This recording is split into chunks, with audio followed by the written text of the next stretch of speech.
Okay, hello everyone. Hello Himat. What's your question? I'm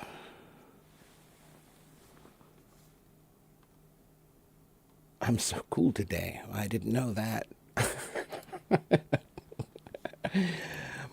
Hello Susan and Sarah and Nermal and Gina. Hello everyone. It's Friday, yeah, TGIF. Thank God it's Friday.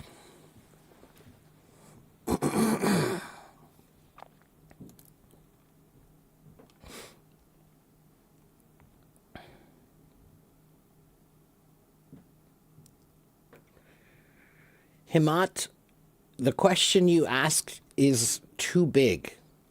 Okay, no one can answer a question like that. Okay, if I say, how can I speak Arabic fluently like a native speaker? How can I speak Chinese fluently like a native speaker? No one can answer that question because it's too big. Okay? There is no one secret that I can tell you that will answer that question. You want there to be a secret. There is no secret, man. If you want to learn how to sound like a native, then you have to practice until you sound like a native. There is no magic pill. There is no magic wand. There is no magic spell, everyone. If you want to sound like you are a master of something, then you have to do it until you're a master. There are no tricks. Greatness is the trick. Be great, then that's the trick. How do you be great? You have to do it. Okay?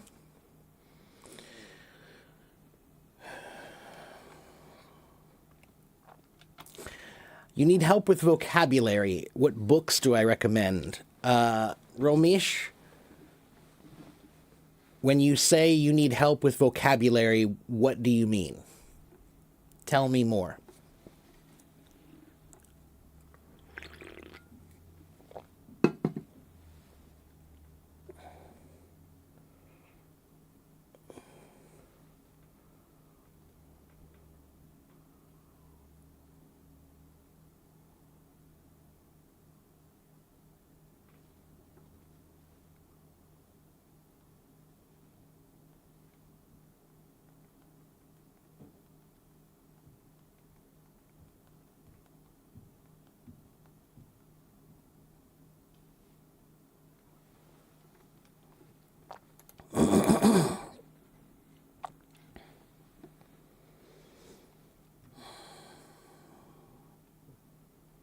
Neodymium says, whatever you enjoy, look up the definition of new words. That's not terrible advice. That's not terrible advice. Whatever you enjoy is what you're curious about. And if you follow your curiosity, you will learn a lot. Okay? Do I have information about adjective class? What about them? What do you want to know? I can tell you lots about adjectives, but what do you need to know? What do you not understand?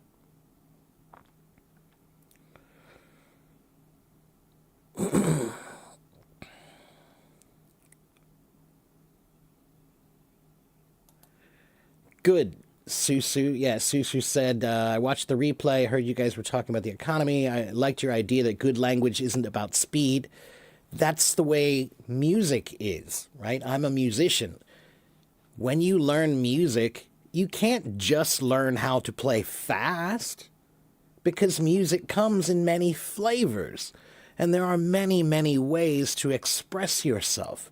So, professional musicians or good musicians, they learn that the goal is not speed, the goal is control, right?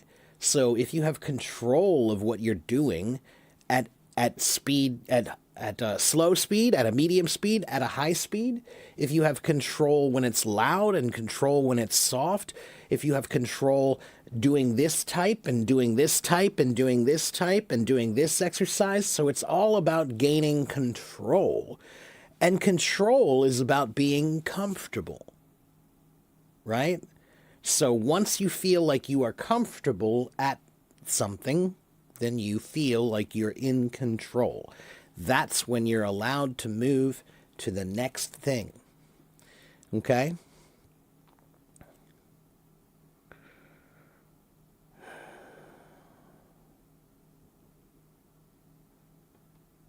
Okay, so, Romesh,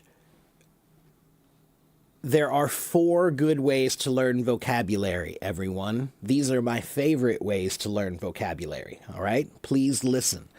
The first way to learn vocabulary is read. Read, read, read, read, read, read, read, read, read, read, read, read, read, read, read, and then read more, and then read some more and more. Okay, reading.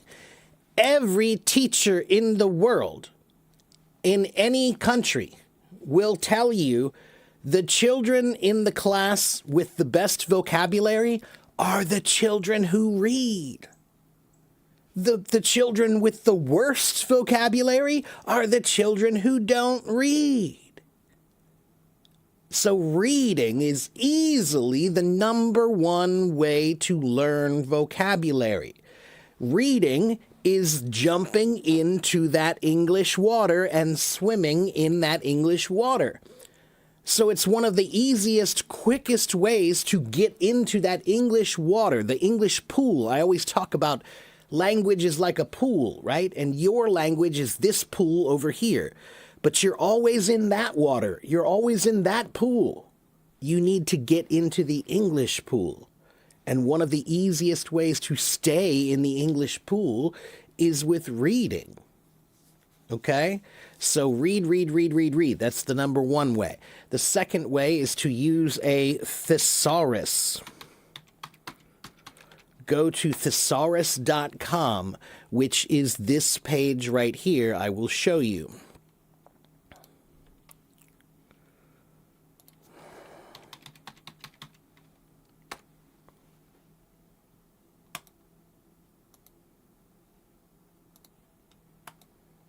This is thesaurus.com.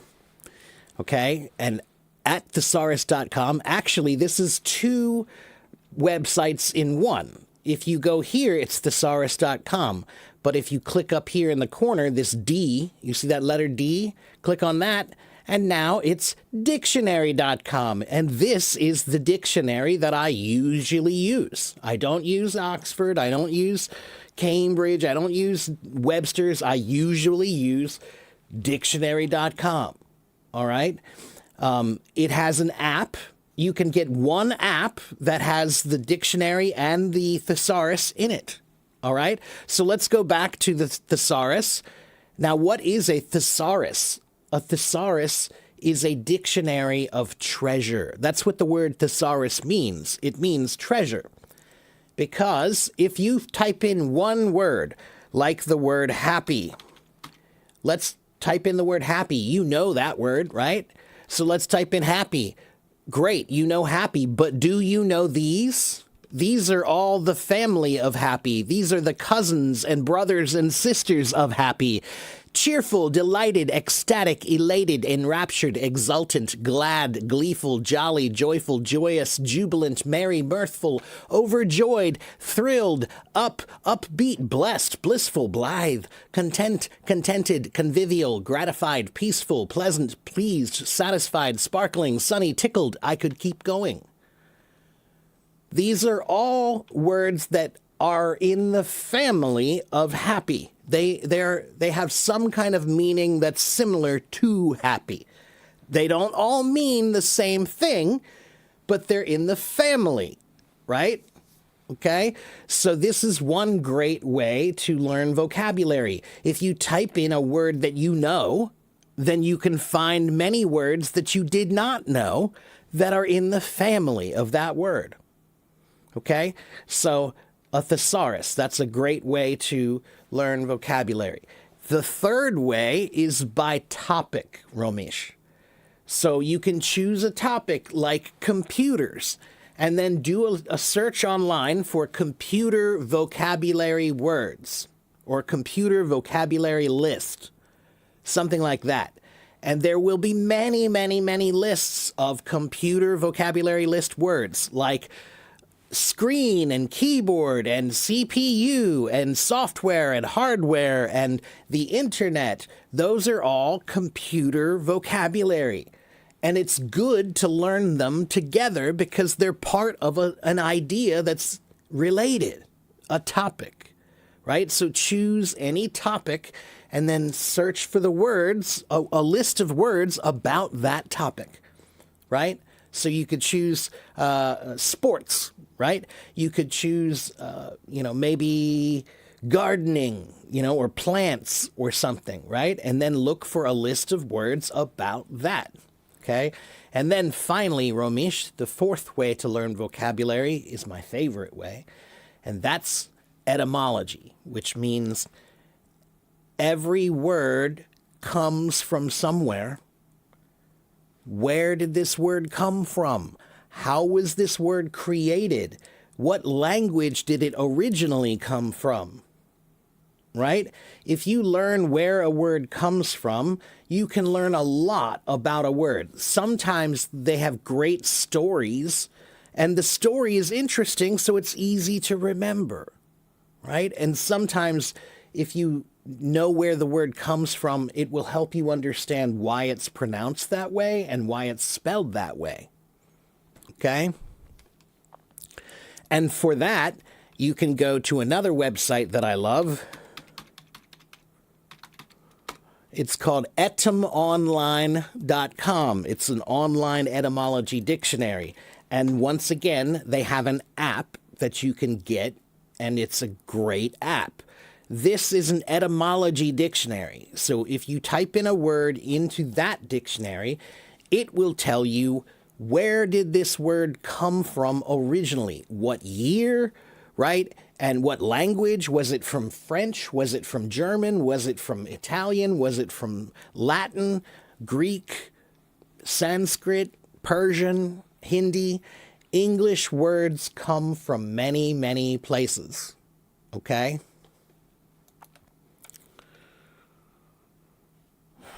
So there you go.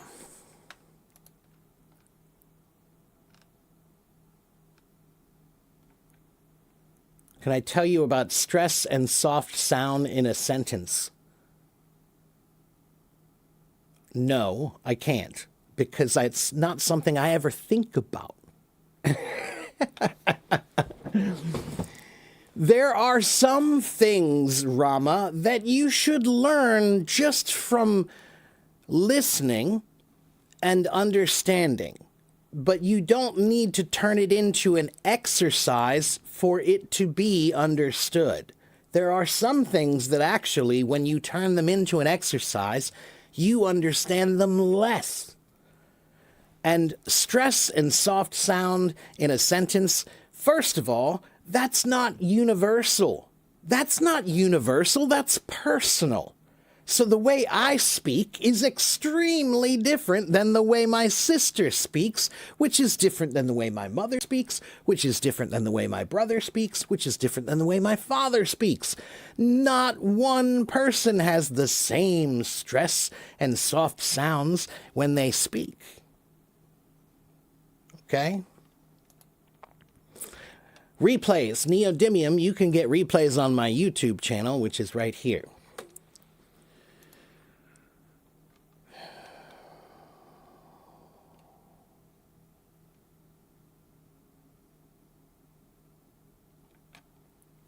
Okay, Rama, I know what you're doing. This happens a lot. Sometimes somebody will come into my room and they will ask me questions and they don't actually want any help. They're testing me. They're trying to see, do you know more than I do about English? I'm not here to prove myself to anybody, Rama. If you need help, I'll help you. If you're just looking to try to stroke your ego, don't bother. I've been teaching longer than you have been alive.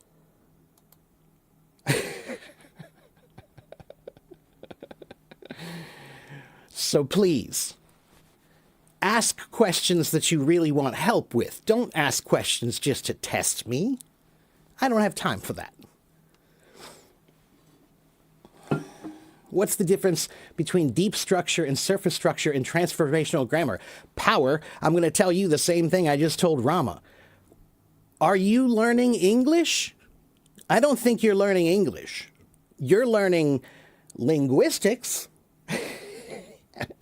but you're not learning English. This is an English class.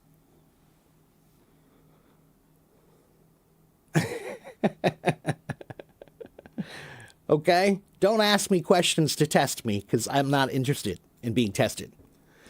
Okay? You have a question about consumer traps. Some people are willing to pay $1 million US for an alligator purse. What do you think? If you're stupid enough to buy something for that much money, then that's your problem. There is nothing that's worth that much. It's not. And if you think it's worth that much, then you need to reconsider your priorities in life. If you spend $1 million on a bag, I can't like you as a person. I can't be around you.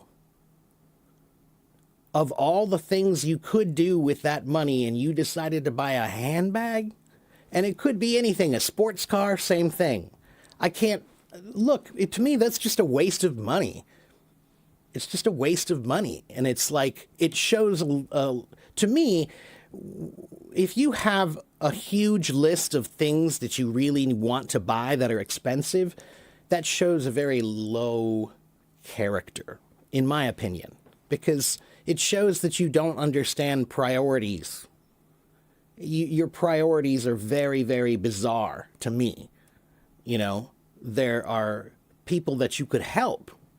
You could do a business, you could help people, you could do something that's useful. A sports car, I don't get it. I don't get it.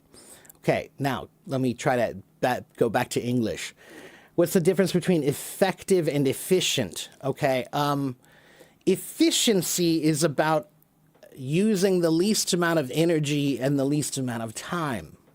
Okay, so to do something efficiently is about trying to do it with the least amount of effort and work and time. Effective is about, did it work or not? Was it effective or was it ineffective? Ineffective means it did not work.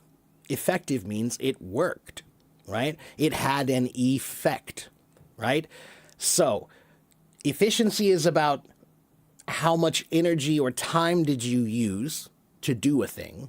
Effective is, was your plan a good one and did it have a good result?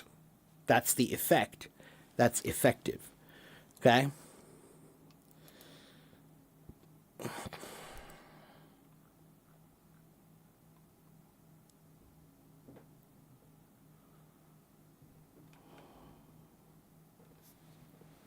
Okay.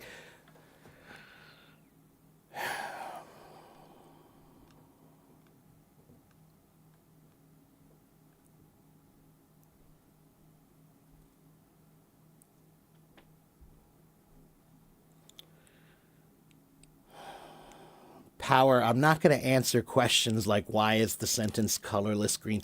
Ask Google, ask AI. I'm not interested in those kinds of questions. All right? Not interested. That's not English.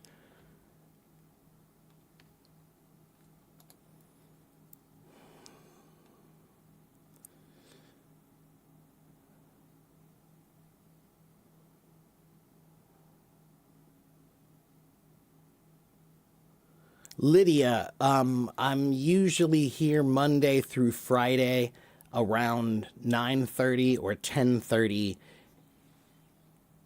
in the morning here, in the evening in China.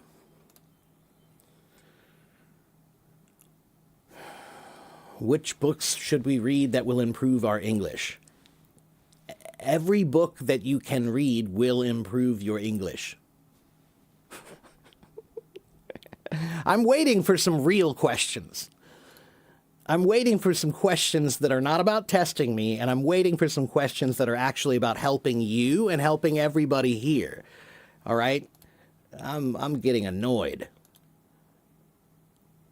What's the difference between under, below, and beneath? 差不多的意思. If I say it's under your chair, fine. If I say it's below your chair, fine. If I say it's beneath your chair, fine. 这是差不多的意思，都可以说。Okay?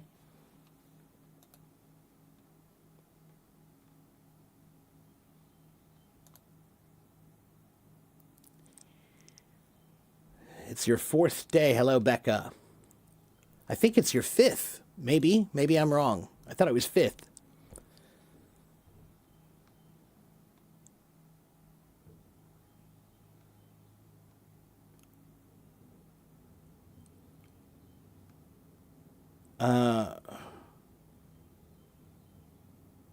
Money included in terms of efficient and effective.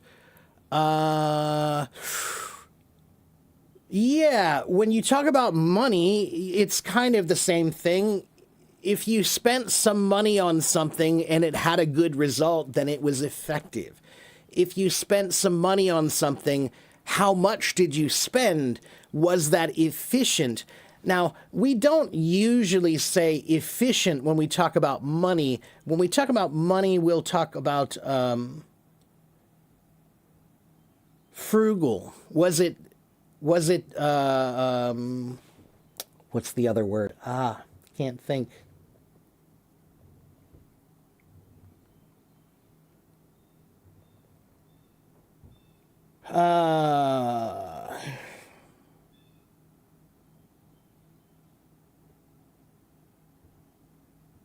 Maybe prudent. Maybe frugal. It's the idea is that you didn't spend more than you needed to. Okay?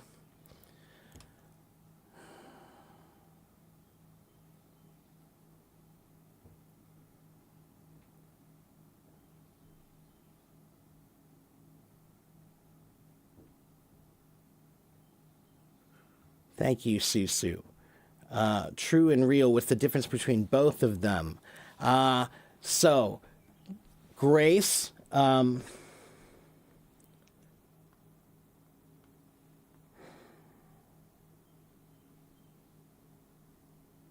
in Chinese, they're pretty much the same, right? 真的,假的, right? But in English, they're not really the same. True and false is like,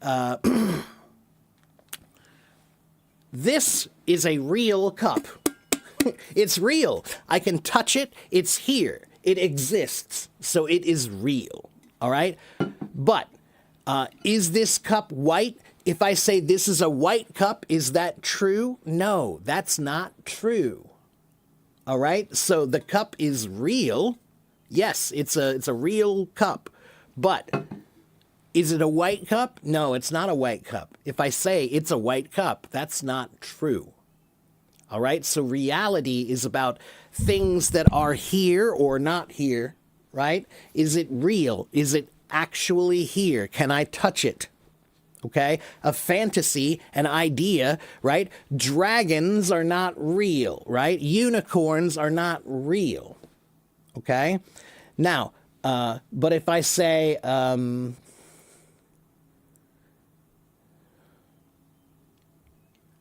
I really want to say something funny, but I won't.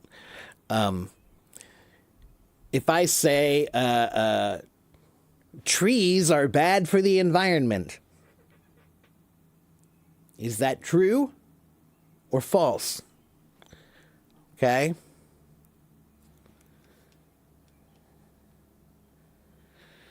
What do I like the most about being a teacher? I like helping people, but I like helping people that are genuine. And sometimes not everybody's genuine about learning. It's a really weird thing, but it's true. Some people use learning like a flex, like, oh, I know more than you, or I'm better than you. That's the wrong thing, man. I don't know what you're doing, but that's not the way to do it. So what I like about teaching is when somebody wants to understand and I can help them understand, that feeling is a great feeling. It's a really great feeling to help people to understand things. Nobody makes any money through HelloTalk. No. At least I don't.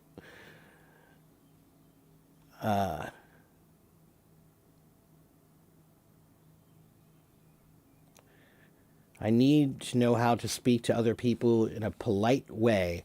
Nermal, did you go to this website, Nermal?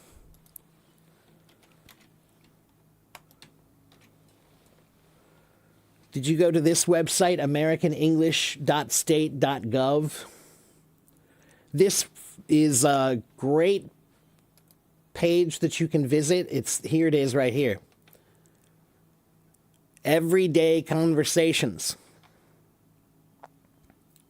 Everyday conversations, learning American English. Okay, look, formal greetings, formal introductions, informal introductions, telephone calls, weather reports, ordering a meal at the doctor's office, asking for directions, calling for help, running errands. This is a great little page to start with. See, look, good morning, Professor Austin. How are you doing? Good morning, James. I'm doing well. And you? I'm great, thank you. This is my friend, Emma. She is thinking about applying to this college. Okay? So that's what I just shared with you. That's a good page for anybody who's trying to learn some basic polite things. Okay, power. Listen to me, power. Okay, I think you are genuine that you do have an interest in learning. All right? But power, you are way, way, way off the beaten path. Do you know what that means? You're way off the beaten path. What is the beaten path, everyone? The beaten path. What does that mean?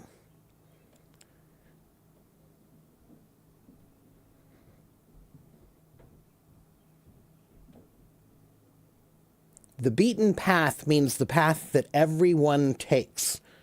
And it's the path that you should use. It's the path. It's the path. All right? But when you're on a path, sometimes there's another little trail that goes off this way. And there's another little trail that goes off this way. And those trails go very, very far, way off into the wilderness, man. And that's where you are right now, Power. You got off the beaten path and you're way out in the wilderness now. And that's not where language happens, man. Come back to the path, Power. Come back to the path. All right? I have never taken the IELTS test or the TOEFL test because I'm a native speaker. Native people don't take an English test. Okay? But that has nothing to do with anything. Power. Language is about communication. It's not about impressing people. It's not about trying to show how smart you are. All right? Pushing your language is one thing. Wanting to push yourself and get better, that's a good thing. But I want you to think about it like this, okay? I play jazz music. Okay? Last night I went to an amazing jazz concert, and it was beautiful. The music was so wonderful. It was a guy named Brad Meldau, piano player, beautiful piano player, amazing music, right? And it was easy to listen to. And honestly, nothing that they did was really, really, really complicated. It wasn't really groundbreaking. It wasn't the highest level of skill, but it was the highest level of musicality. Because every great musician knows that when you get better, that doesn't mean it gets more complicated the better you get. No. Better doesn't mean more complicated. All right? Better does not mean more complicated. Okay? Am I AI? If I were AI, I'd be much more handsome.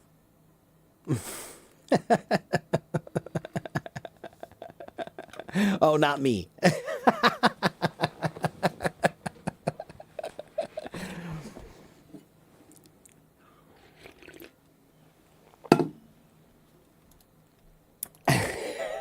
Well, thank you.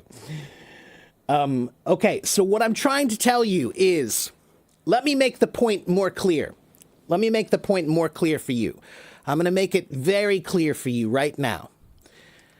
I'm going to play two pieces of music just very quickly for you.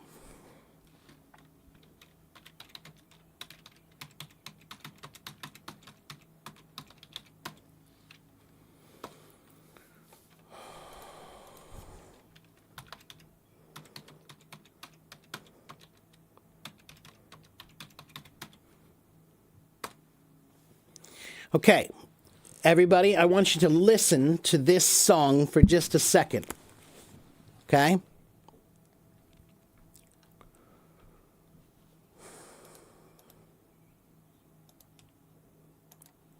Listen to this song for just a second. This is jazz music, and this is Miles Davis. Let's do this one. Big safety. Sorry, gotta skip the commercial. Everything in America has a commercial. Now listen. Power, pay attention.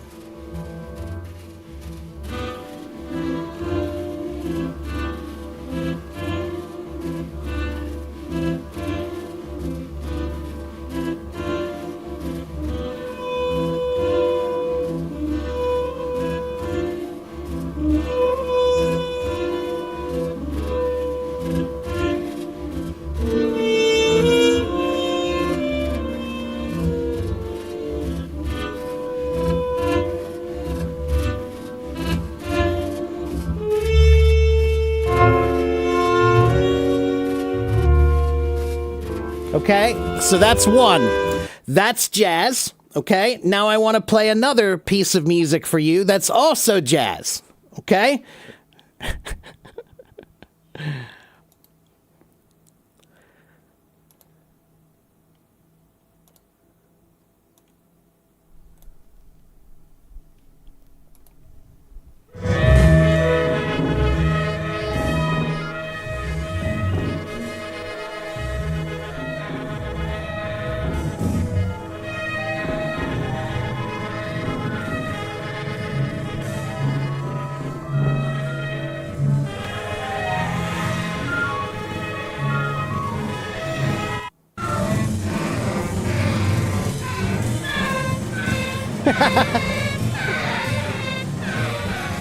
Oh, you can't hear it?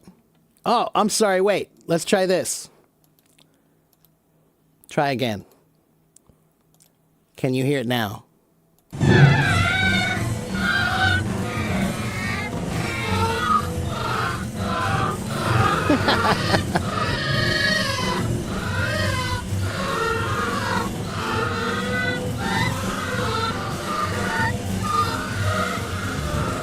Yeah. Okay. Now, both of those are jazz music, but one of them is smooth. It's easy to listen to. You feel relaxed and calm. It's listenable. The second one is total chaos. It's pushing the boundaries of music. Is this music? Is this art? What is this? I don't even really know anymore, right? It's something, but I'm not sure what. So, power. Right now, you are studying this music. Meditations from John Coltrane. It's chaos, man. You're not studying real music. Okay, let me put it this way. That's real music, but when people say, I like music, that's not what they're thinking about, man. They're thinking about the Beatles. They're thinking about something they can hear and understand and relate to. So the language that you are using is not relatable. It's not relatable language. Understand? If you're learning English, it's a language for communication and relation to understand people more. So if you want to understand people more, then you have to use understandable language. So every great musician learns that simple music played well is always better than complicated music played poorly. And if you give the audience the wrong thing, they won't appreciate it. So, if you play rock music at the jazz club, they won't like it. And if you play jazz music at the rock club, they won't like it either. So that means that you have to think about, what music should I be playing here? So your language has to change depending on where you go, Power. So if I walk into a bar, I'm not going to speak like I'm an academic, graduate student. I'm going to speak like I'm at a bar. All right? But if I'm having a meeting with my graduate professor, my university graduate professor for my program, or my PhD professor to review my thesis, then I will speak like you're speaking. But you are making the mistake of thinking that advanced language is good all the time. It's not. It's not. Because you're missing the point of communication. The point is to communicate. And if you use language that people don't relate to, then you can't communicate. So use language people can relate to. Studying to make your level higher, that's good. Okay? You can study this music, right? I did study this music, this chaotic music. I studied the most advanced music, but I don't play that way all the time. I play that way only when it's required. Okay? All right? So, Power, your language level might be better than mine. Your level might be better than mine, but your ability to use it is not.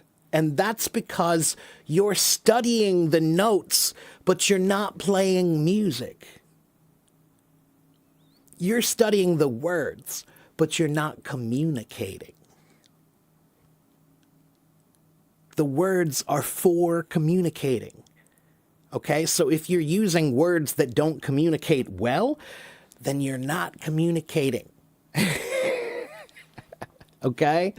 All right. I mean the best for you, Power. I know you're serious about learning, but I just think you're too far off the beaten path and you have an idea that advanced is the best way. You're trying to prove yourself. You don't need to prove yourself, man. This is not about ego. This is about ability. This is about expression. This is about being able to tell people who you are using a different language. That's all. Okay? It's not about making people think you're really smart. Okay?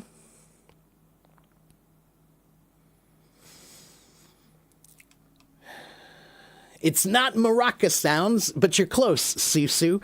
The thing that you heard in that first song, they're called brushes.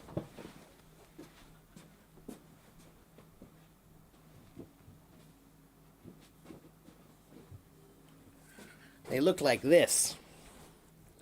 They're like these metal wires that come out and you play them on the drum and they sound like this. So what you heard was this.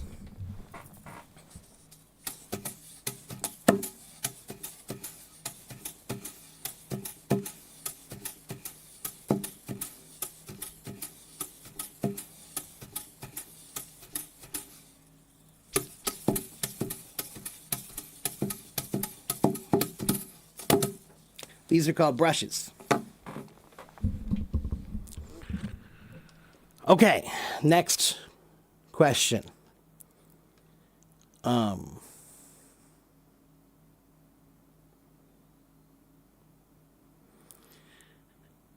But even the greatest teachers knows that learning never ends. There's always something new to discover. Okay, I didn't say there's not, man. Power. Power. I am a student. I will always be a student. I am a teacher as well. Every student is a teacher. Every teacher is a student. Okay? And yes, there's always something new to discover. But when you discover a new tool, Power, you need to learn the proper way to use it and the proper place to use it. All right? So this is a tool, and I learned how to use this tool. So I know how to play brushes. But if I go to a rock show, I don't usually use these because these are not the right thing for that music. I'm trying to get you to understand that your language should adjust. You shouldn't just be trying to be this super high level thing. That's ego talking. That's ego. Let that ego go. All right?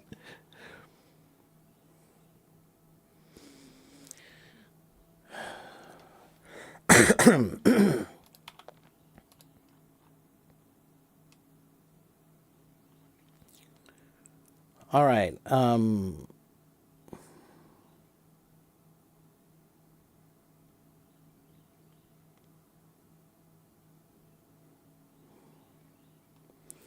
Miles Davis for you is your target. Well, that's a good target. That's why I love Miles, because Miles had no ego. He was one of the, it's the greatest paradox, because Miles was total ego. As a person, Miles had full ego. But as a musician, he was egoless. As a musician, when he played music, it was never about him. It was always about the music. So he put himself aside. As a person, he was all ego. but as a musician, he was very egoless. Okay.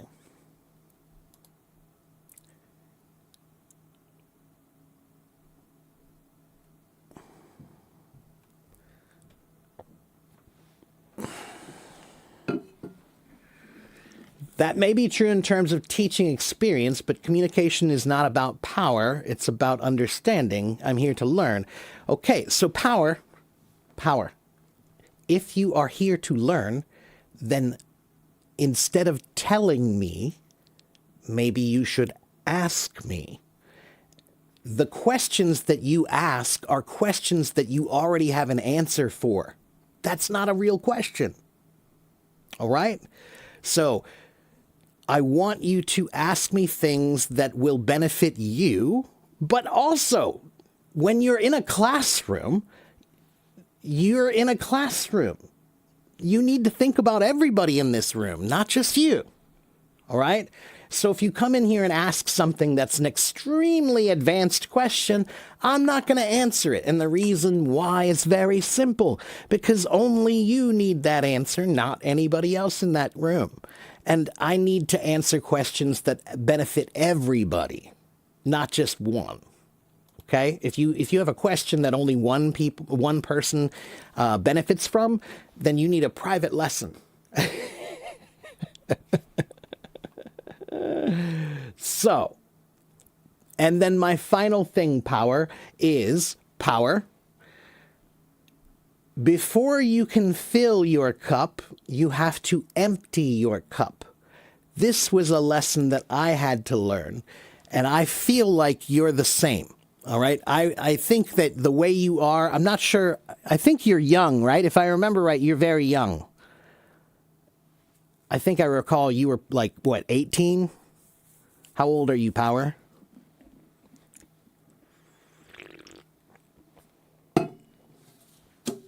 "17." Yeah. So, Power. You're very good for your age, but you lack the wisdom that comes with age. So you have all the knowledge, but you don't have the wisdom yet. And the wisdom comes with time. That's why you'll never see an experienced, wise baby. Babies can't be wise because babies have no experience. So you'll get experience and then you'll have wisdom. And how do you get experience? Often you get it by trying something and finding out if it works or not. And sometimes it works and sometimes it doesn't work. And then you learn, right? So I want you to be in this room and I want you to be here learning with us, Power, but I want you to try to get back on the on the path. I want you to get back on the path, okay? Okay, then we're on the same page, Power. Then we're on the same page. Just remember that the most important skill that you can have if you want to learn something is listening. You can't really know what to say until you listen to what someone else said. Then you can communicate, right? So you have to listen first, speak second, right? Okay. Next question.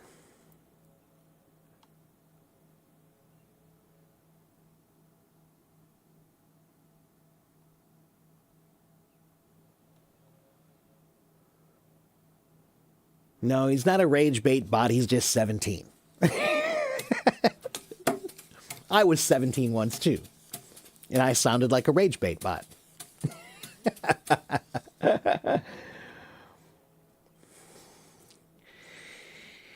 You were a musician too, but your forte is playing an instrument called bandurria. I don't know that one. It has 14 strings. Interesting. Cool. Do I think the IPA is useful for improving pronunciation? Lucas, I think it is, but I also think it's a lot of work. All right? So, Lucas, what I tell people is, I tell people that if you're learning more than one language, then IPA is probably great. Okay? But if you are just learning one language, then honestly, I think the IPA is not worth it and not needed. Okay? Native speakers don't usually learn the IPA. All right? So most natives in the US, they don't understand how to read phonetic writing, phonetic symbols. So we learn without phonetics, we learn with phonics. We learn with phonics, okay? And phonics is just skipping the symbols. You're just using the sound and then repeating the sound with motion. So you just don't have symbols connected to them. I think that's more effective if you're just learning one language. So, now, some people, they have a very detailed mind. You know, they like detail. If you're that kind of person, like Power is probably that kind of person. If you're that kind of person, then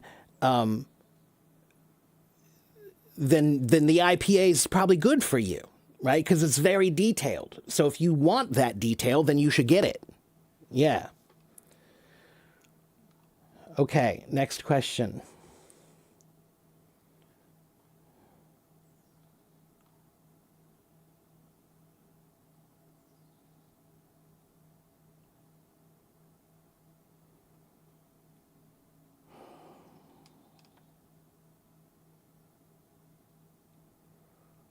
Miles Davis was magnificent.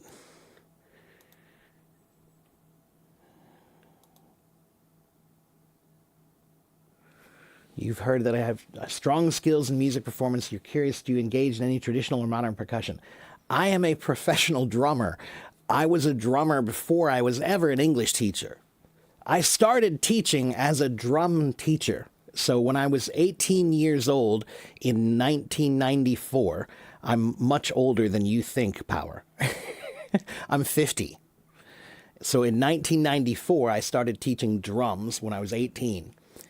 And I was performing in bars by the time I was 19. Well, actually, no, I was performing at 18. I was definitely in bars at 18.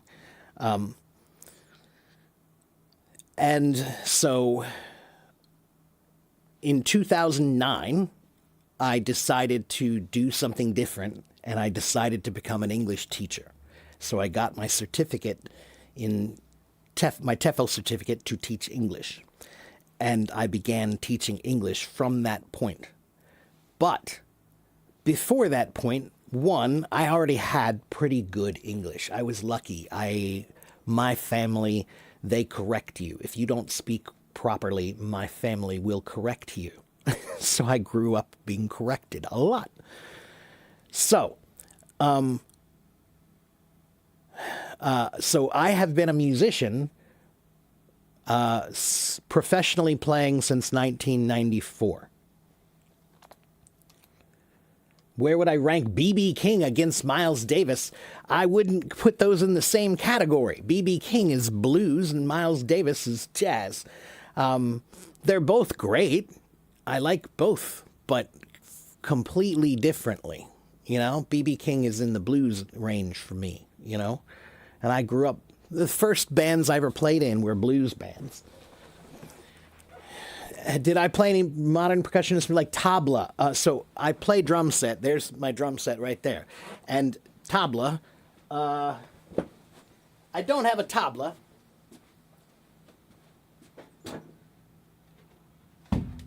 But I do have a dolak.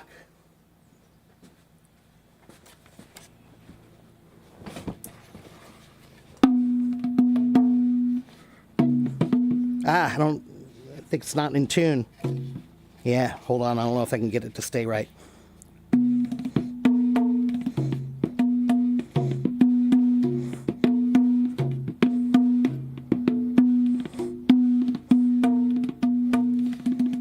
I haven't practiced this in 20 years.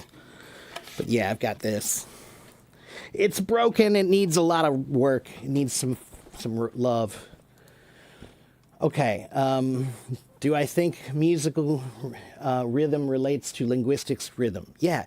Language and music are the same. I speak English, I speak Chinese, and I speak music. I speak drums.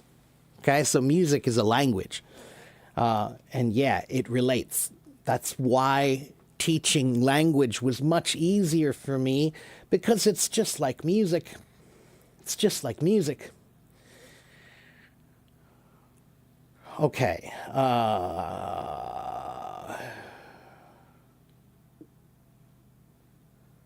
Why am I moving my mouth quickly?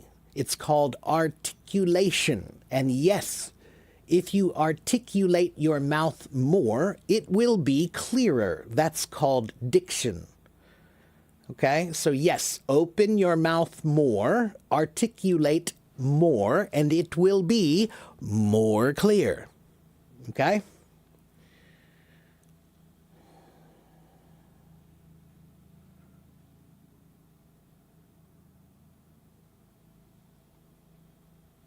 Yeah, I'm not 27, man. I was 27, about 23 years ago.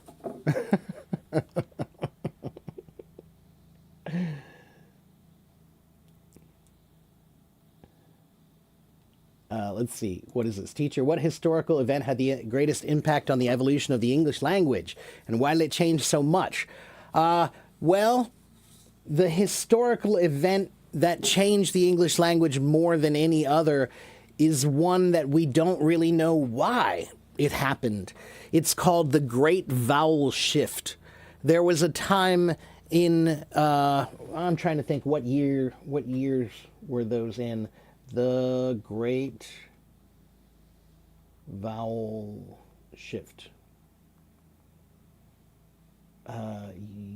took place during 1400s to the 1600s. So somewhere between the 1400s and the 1600s, English, the pronunciation of English changed a lot. Like, not a little bit, a lot.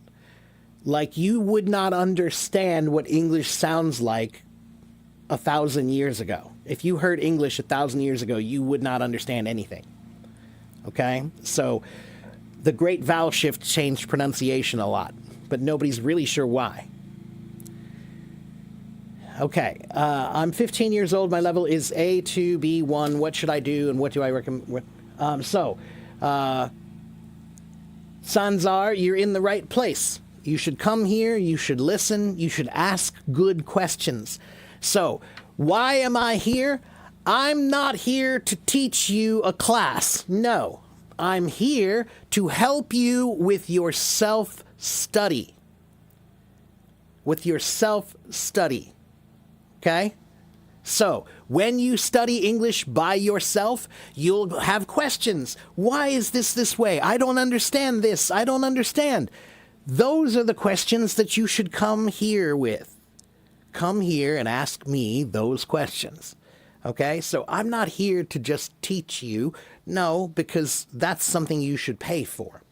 I am a professional teacher. People pay me for that. So if you want that, you can buy my lessons and I will teach you classes. I have prepared material, lots of it. But if we're not going to do that, so what will we do? You do the work. That's how this works. I'm not going to do the work for you. You have to do the work and then bring me your questions. So, I didn't say I was 79. I said I am 50. I'm 50 years old.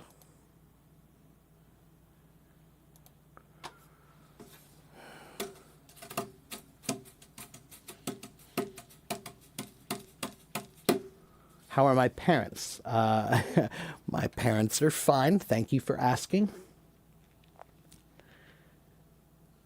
Have you heard about the Coca corpus? It has one of the most common words based on a corpus of over 1 billion words? Huh. Let me check something. Maybe I know it under a different name?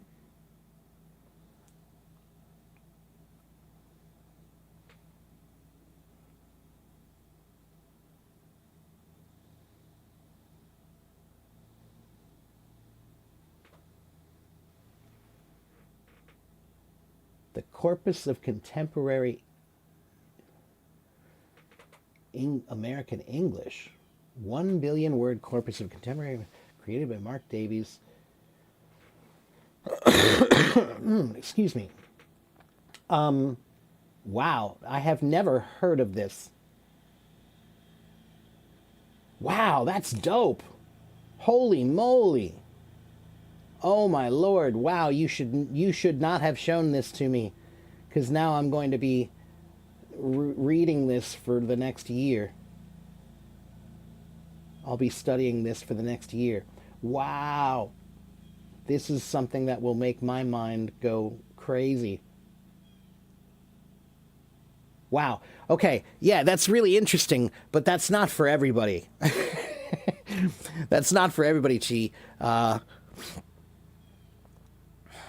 That's too big. That's for linguistics. If you're studying linguistics, if you're a linguist, great. Or if you want to do research in language to find patterns, then that would be great, you know, to see patterns through the different, the aggregated list, you could find patterns that you wouldn't normally find. So that would be cool, but it's not particularly useful for most people. It's kind of like the dictionary. The dictionary is a great book, but it's actually a terrible book for learning because the dictionary is all of the words are in alphabetical order, and alphabetical order is not practically useful at all. So what we should have is a dictionary where you can tell the dictionary what you want the words to be related to, right? So you could just tell the dictionary, oh, well, I need to see all of the words that are related to this, and it will show you whatever. You know, one of these days we need an AI dictionary that will actually change the form that it gives you the information in so that you can get it in alphabetical or by topic or by etymology or whatever. That should all be in one place, but it's not yet. Okay, next question. Power, I always tell people here that learning a language is just like learning a musical instrument because it is. It very much is.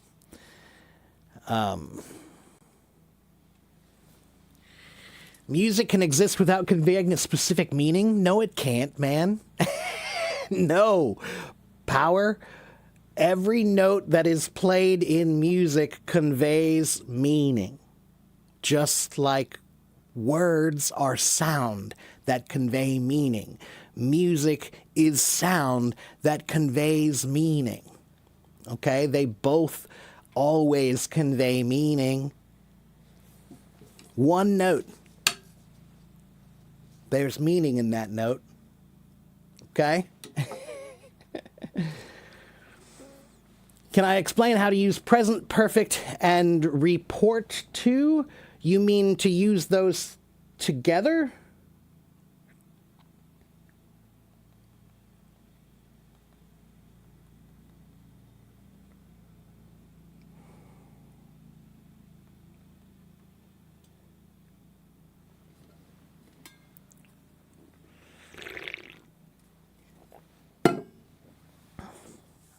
Okay, guys, if you're new, hi.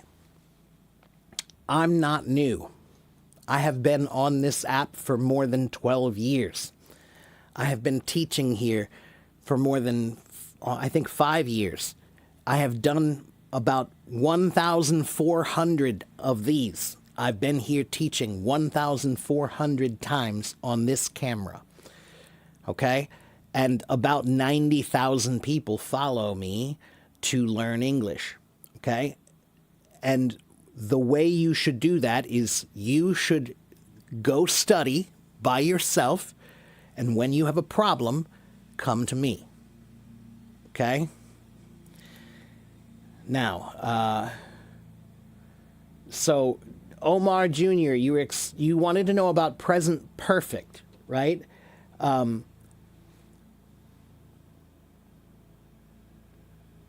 So what does perfect mean? What does perfect mean first? Omar, what does perfect mean?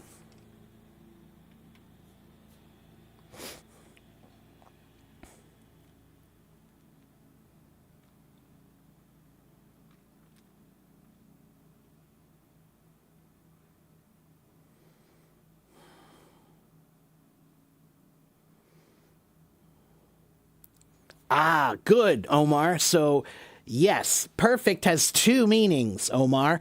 One meaning of perfect is like, oh, that was amazing. It was perfect, right? But you speak Portuguese, so you know that the word perfect comes from the Latin word perfectum.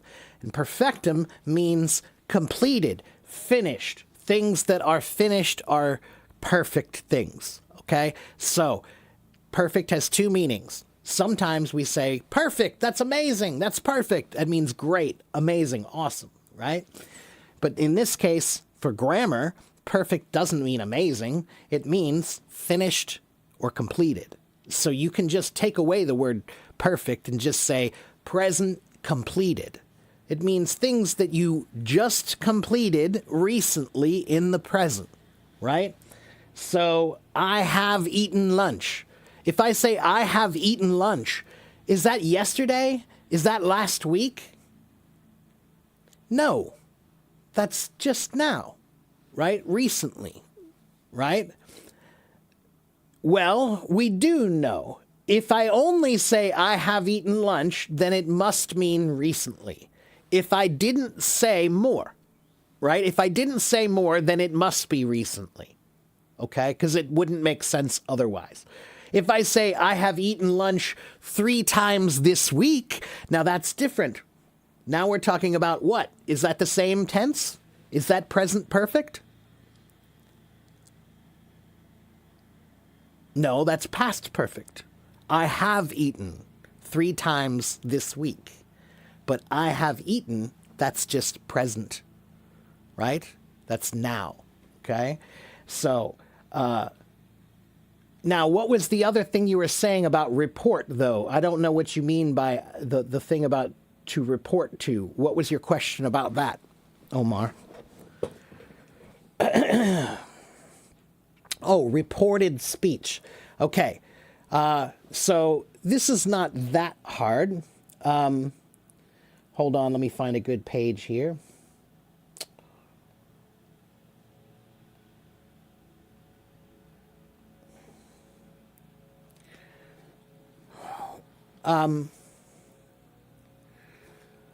So, Omar, what does report mean?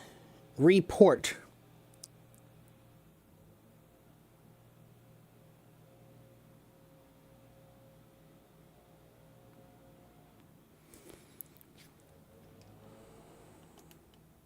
What does report mean? Yeah, it's to say what someone said. So the word the letters re, in this word, it means back. Back. Okay? Some words, the word re means again. But in this word, the word re means back. And the word port means to carry. So the word report means to carry back. It's like if I say, here's my note, take this to them. You're carrying back my report. Okay, so that's why it's, oh, what did he say? He said this. He said that. Right? That's what a report is. See, it makes sense when you study what does the word really mean. It means to carry back the information to someone else and tell someone else. That's all. So, he said they bought a new car, or he said we're going to the park later, or they said it's going to rain. That's all reported speech. That's it. You're just telling somebody what somebody else said. Okay? See, like right there, when you see that word where it says, ah, okay, that's why I like teaching.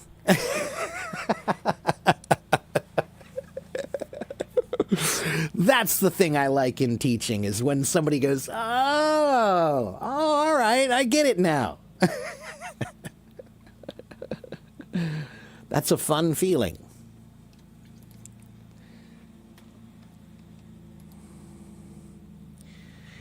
All right, let's see.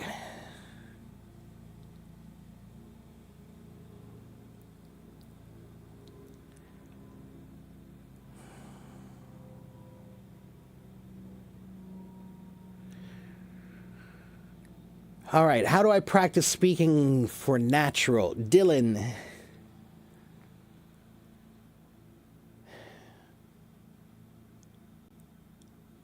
你的英文需要，就是你需要用舒服的英文。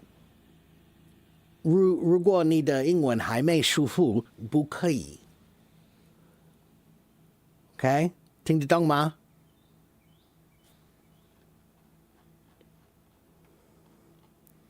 All right, so if you want to speak comfortably, you know, what did you say? Let me see. How do you speak naturally? Then you have to be comfortable, relaxed. Okay? You want a deep dive conversation in that time. I feel I do not have any knowledge. Why do I face this problem? So, Ryan,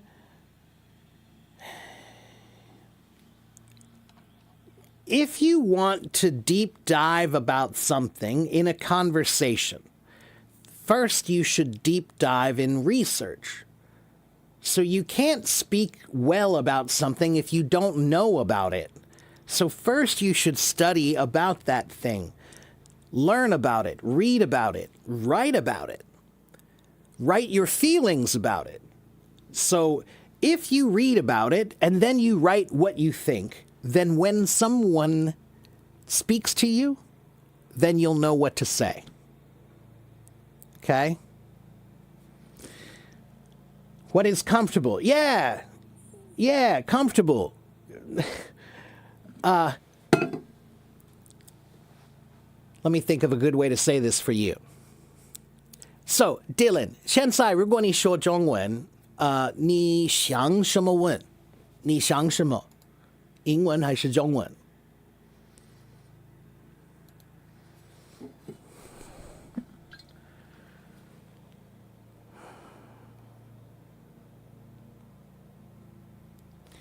如果我说中文，我想中文。现在我感觉，如果你说英文，你想中文，不行，不行，这是不一样。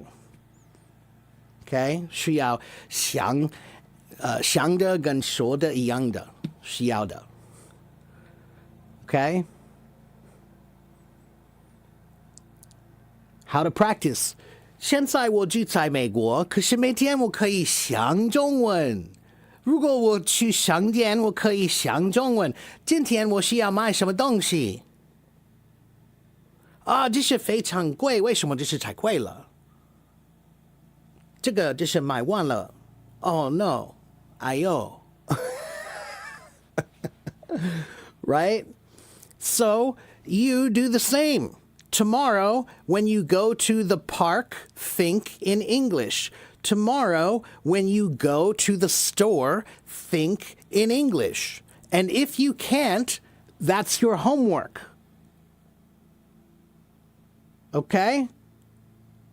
If you don't know how to use that in English, then write it down. So, Dylan, every day I go around and 这个中文怎么说？这个中文怎么说？这个中文怎么说？All right? You have to do that with English. Okay? And start simple. 简单的, okay? So, 明天如果你很饿，你需要想什么？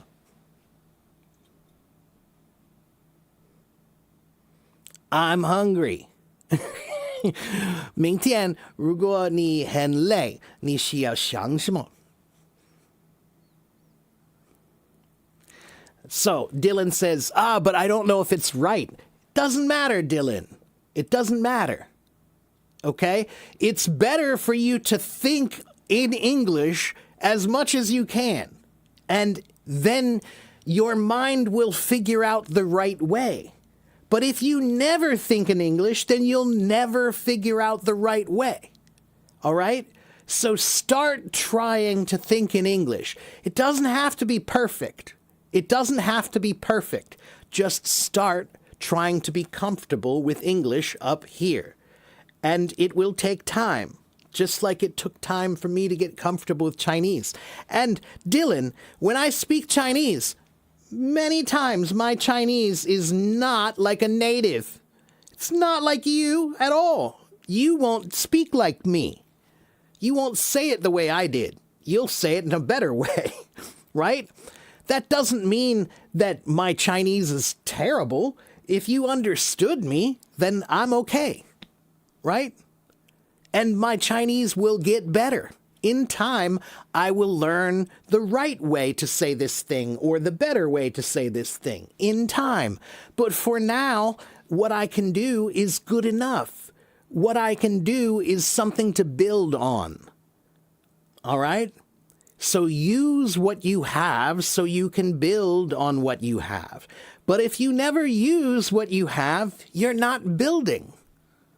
Okay? All right.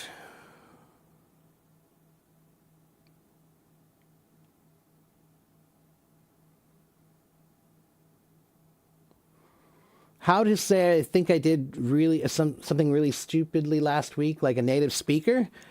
We would say pretty much that. Last week, I think I did something really stupid. But you could say it that way too. I think I did something really stupid. Stupidly is technically the correct way, but many Americans would just say stupid. The term stupid is now used colloquially without the adverb form. So you can say, I think I did something really stupid last week. Okay?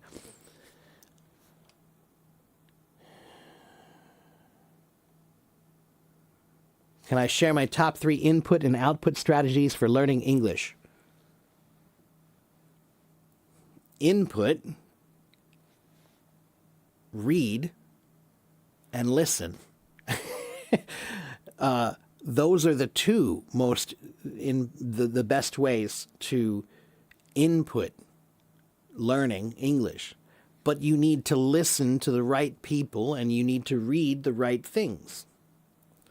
Okay, if you're reading a bunch of people on social media, that's not the right thing. All right? For output, you need to write and you need to speak. Okay? So the way I look at language is there are 8 parts of language: reading, writing, listening, speaking, thinking, grammar, vocabulary, and pronunciation. Okay? And these 5 are what I call the active parts of language: reading, writing, listening, speaking, and thinking. Those are the active things that you have to do. You have to think, you have to read, you have to write, you have to listen, you have to speak, right? Those are doing things. But the other 3, grammar, vocabulary, and pronunciation, those are things that you have to study in order to be good at the doing.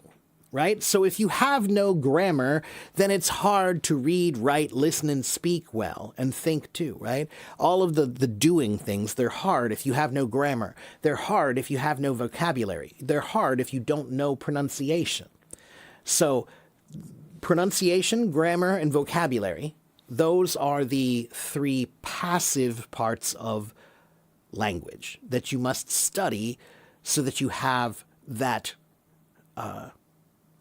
what's the right term? Let me think.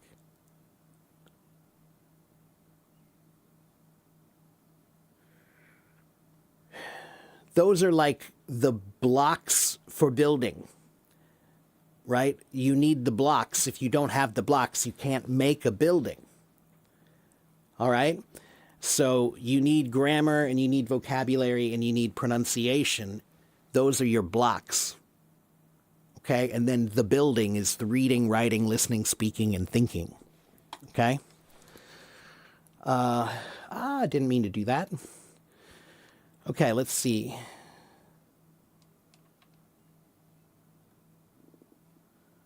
但是什么？没。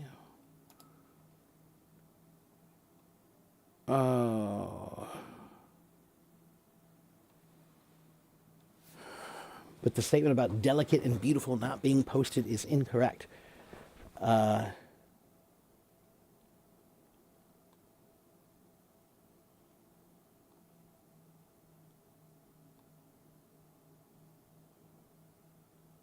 Huh? 听不懂. Okay, let's see. Please talk about the word annual. Yeah, so the word annual comes from the Latin word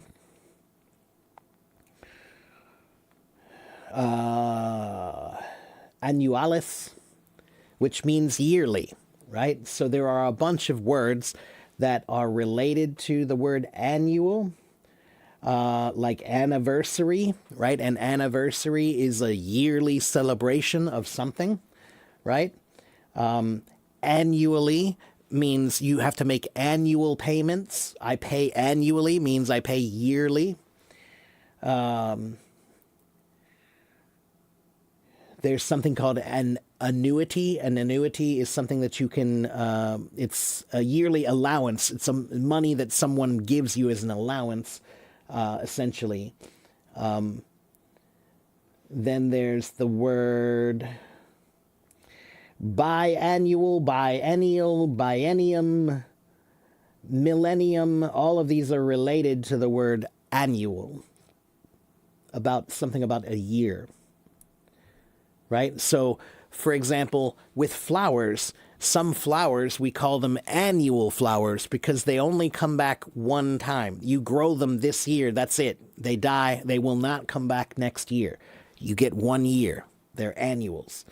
But then we also have something called perennials. Perennials come back every year. Okay?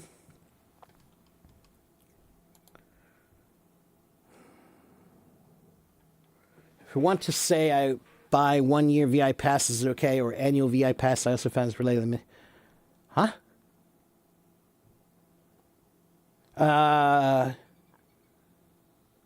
Both are okay.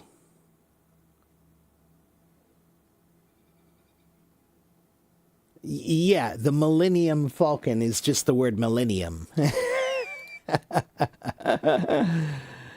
Okay, the word sandwich, you always love to do these to me. So the word sandwich comes from the Earl of Sandwich. What was his name? Montague, I think. Let me double check.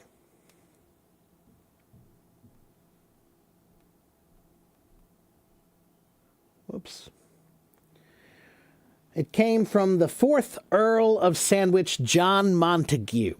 He was a British noble. Okay, he was a British noble called an earl. It's a kind of noble. And this guy, he really liked to play cards. He played cards all day. He's a rich guy, so he didn't have any work. He just played cards. He would gamble all the time, right? And he never wanted to leave the table. When he was with his cards, he's playing cards, he doesn't want to leave the table to go eat. So the story is that his servants put some meat between 2 pieces of bread, and then he could hold the bread and eat while he played cards. Right? And his name was the Earl of Sandwich. So that's where we get the word sandwich. Excuse me.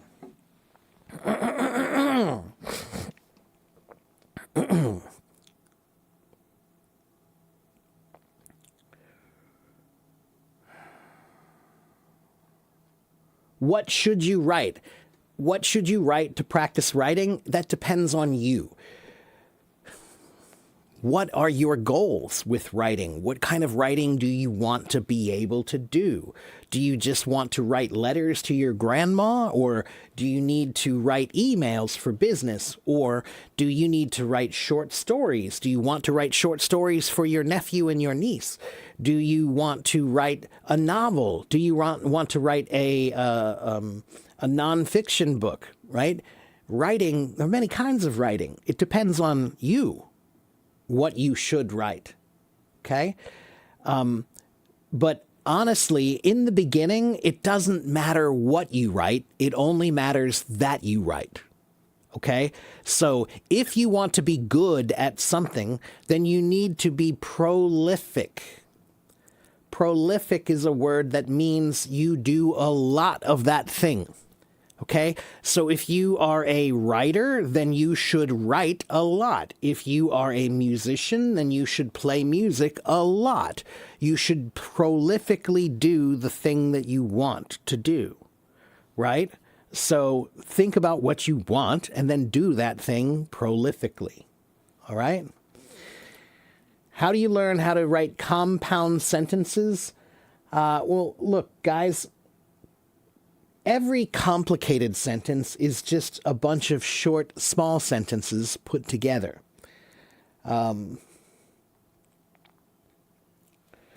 So,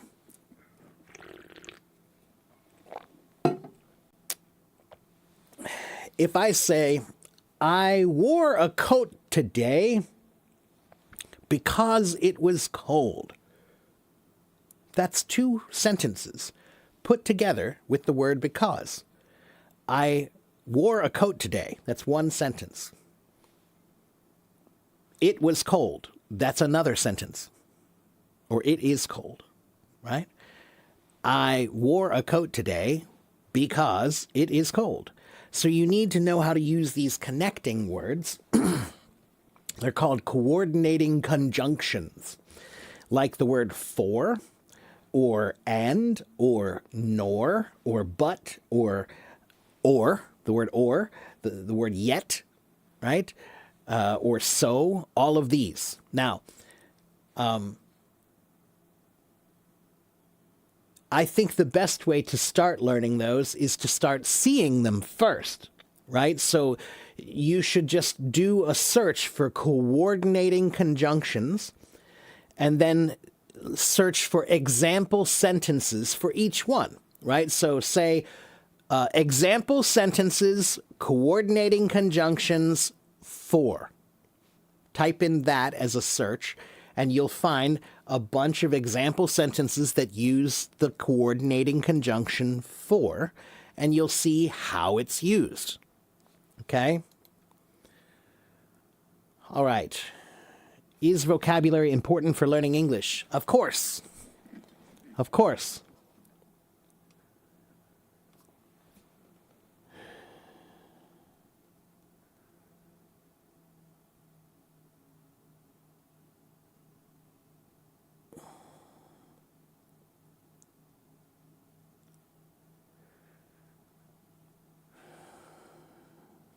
Connect and collect. PH 1.0. You need to work on your L.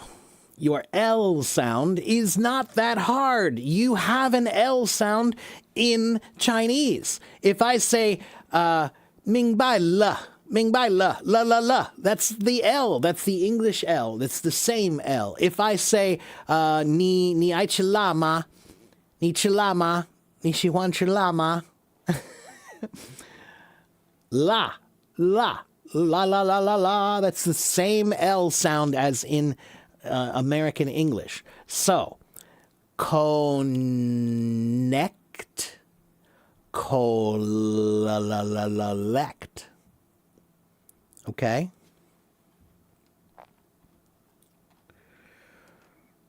我不会说中文，为什么你问我这个问题？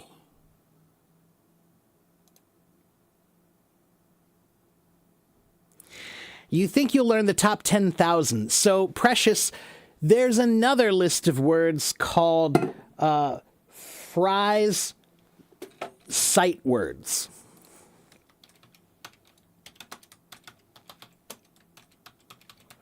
This is... Oh, why did that happen? I didn't know my caps was on. Sorry.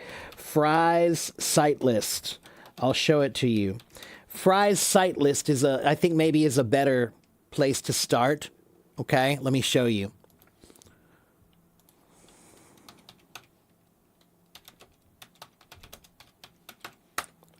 Fry's sight list is so let's see, there's this one. Yeah, let's do this one.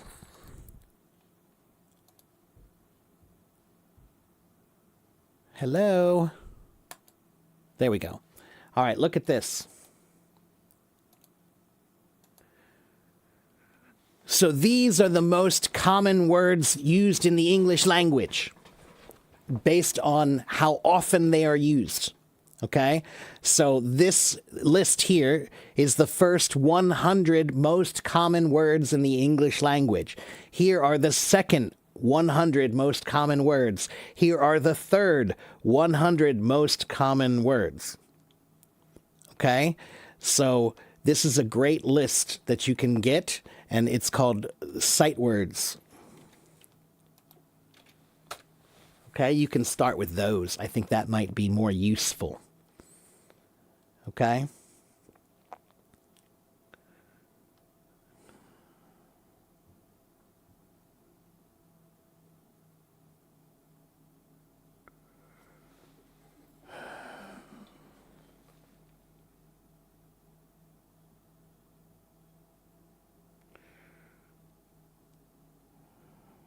Hello, Marco. Do I think that is only a bias or not to believe that a language is written as it's spoken?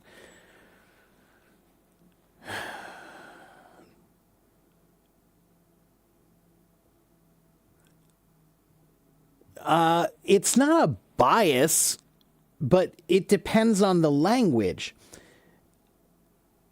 Every language, well, some languages don't have a written form, but every language that has a written form, the written form is just the best they can do to come up with something to represent the sound. So, is it written as it's spoken? Not usually. No, many languages, I would say most languages,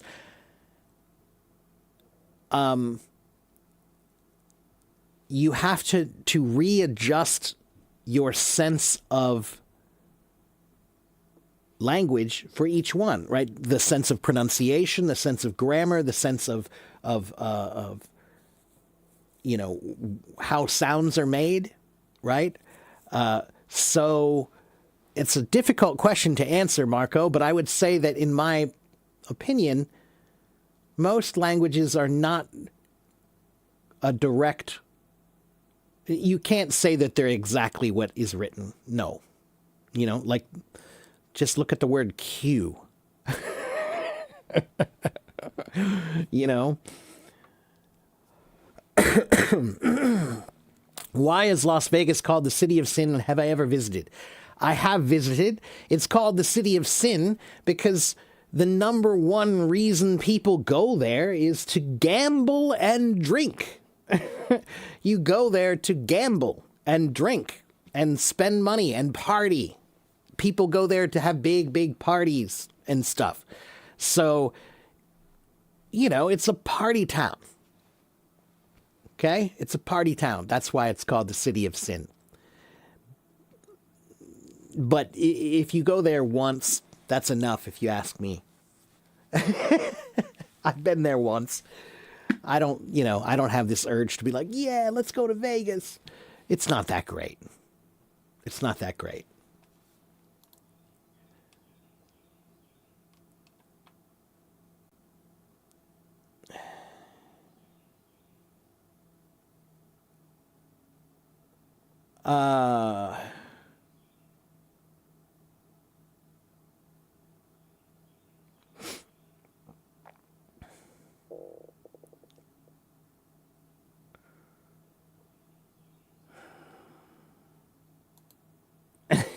Thank you, Vadim.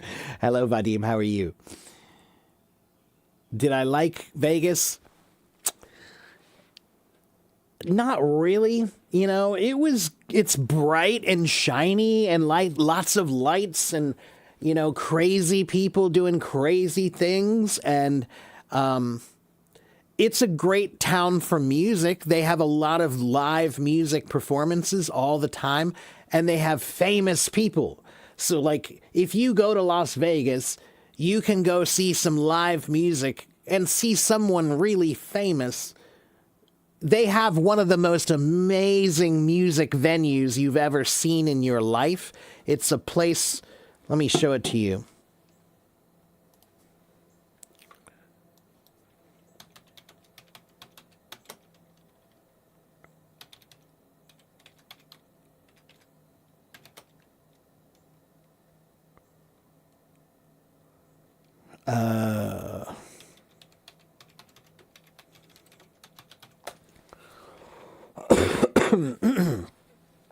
They have something called the Sphere.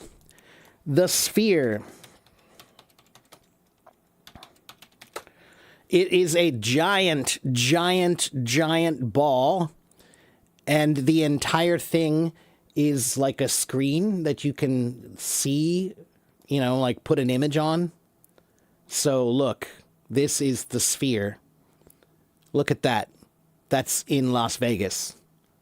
It's crazy. It's this huge ball that it's a venue where you can go see music there. So look, this is a performance venue. That's one of the most amazing places to see live music in the world, for sure. So that is one thing that I will say Las Vegas does have, is it does have a lot of great music and great musicians, like really high level, the best in the world, for sure. Is the cost of living in Vegas expensive? I'm not sure. I think it's a little more expensive than where I live. I'm not sure if it's very expensive. I'm not sure.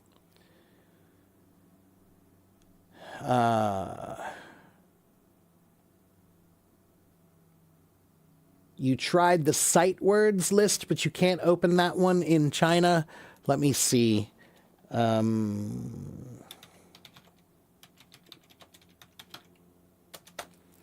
Maybe I can find another one for you.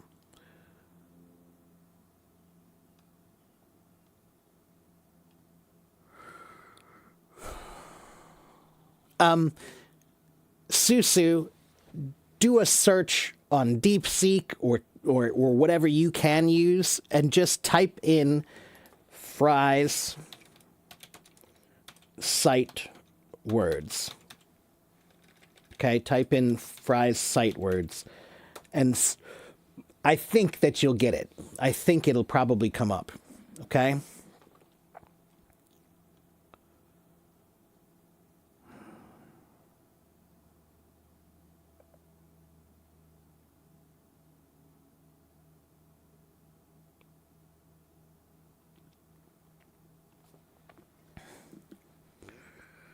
The dacha season started. Well, good for you, Vadim. Congratulations. Casinos are designed to trap you inside. That's right. Andrew. Hello, Andrew. What's the priciest in the U.S.? I think the two most expensive cities in the U.S. right now are San Francisco and New York, I think. I think Seattle is up there too.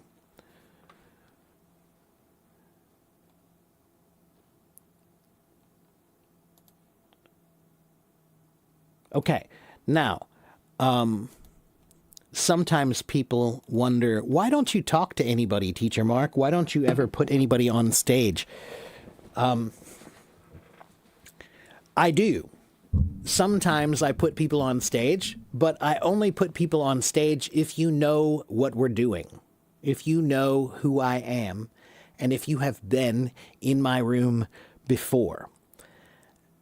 Too many people come on Hello Talk and they just click on any room and they don't care what room it is. They just want to talk to someone. I don't do that. I'm sorry. I'm not that guy. Okay? If you come to my room, I am a teacher. I am here to be serious. Okay? Now, I make a lot of jokes. I do make a lot of jokes, but I'm very serious about teaching. I love teaching. Okay? So, if you come here, what I want you to do is join and listen first. That shows me you're serious about learning. Okay? If you just come and just say, I have questions, you need to answer them, that's not the way to come to my classroom. Okay? Like some people, they just come to get their question answered and then they leave. And then they never come back again. I'm not here for that person. I'm here for the people who follow me, who come consistently. I'm here for the people who practice with me. I have been on this app for more than 12 years. I have been live streaming here for more than 5 years. I have 90,000 followers, and I have done more than 1,400 of these. 1,400 times I have been here teaching. So that means I want you to come here and listen first, and then join. Okay? Yes, this app is 12 years old. It's about 13 years old, maybe.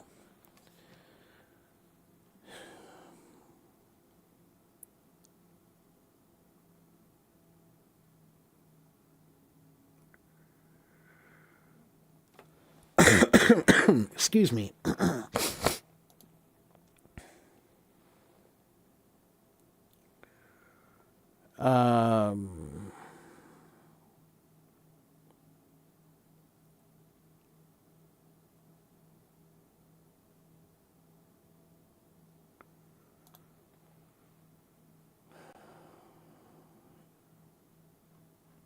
Yeah, that's right. That's what they do is a casino, they'll make it really comfortable for you and they'll make the drinks will be very cheap and the food will be delicious and cheap and the rooms, the hotels will be very amazing and cheap and they're trying to get you to stay there as long as possible because the longer you stay at the casino, the more money you lose. Yeah, that's right. That's right.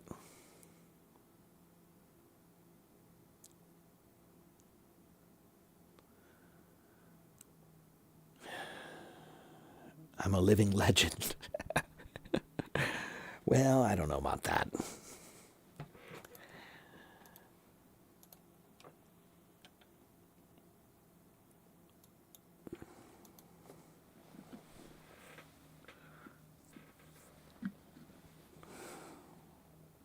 Romero Juliet. Romero, Romero, why for art thou, Romero?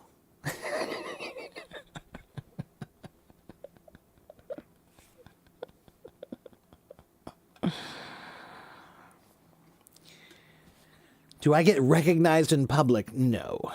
No, I have never been recognized in public.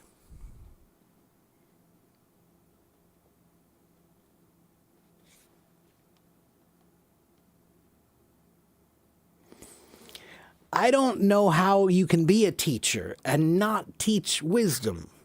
Being a teacher is not just about teaching information.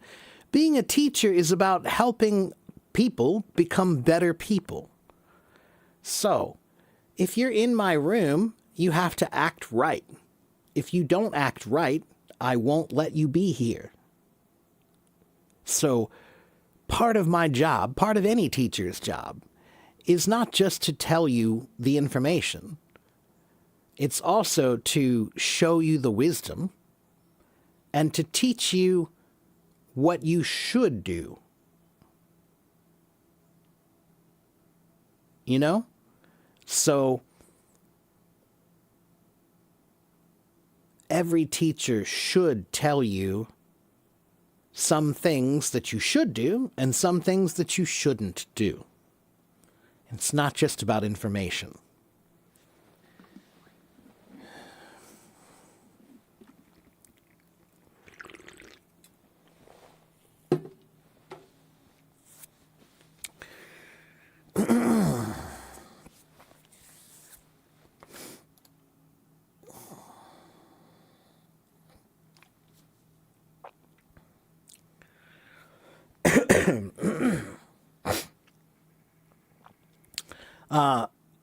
I'm a teacher. That's what I do for a living. So, what should you do? You can understand, but you can't speak fluently. If you want to make music and you want to make beautiful music, then you have to make music every day until it's beautiful. If you want to speak beautifully, then you need to speak every day until it's beautiful.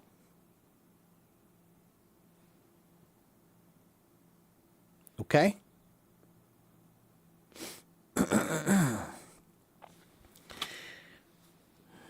You want to write a diary, but your daily life is boring. You don't know what to write. What should you do?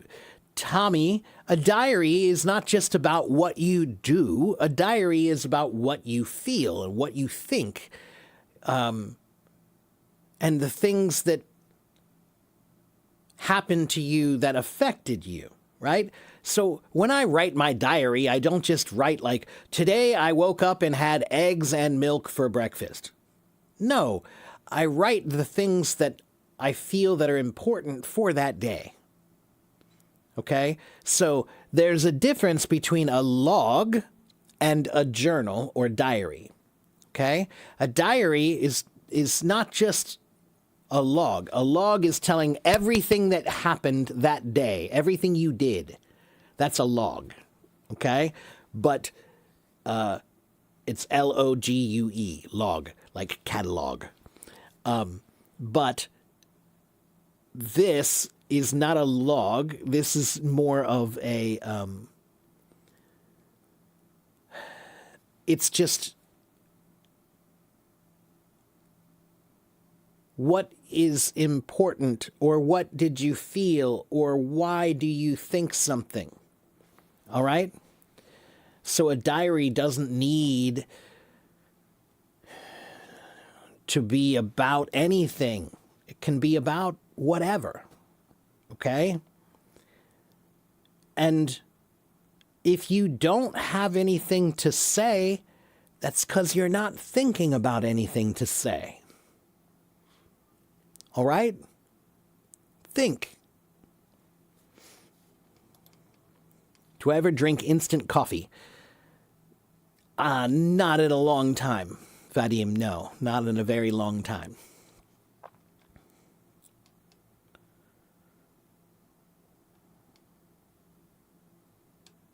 Okay.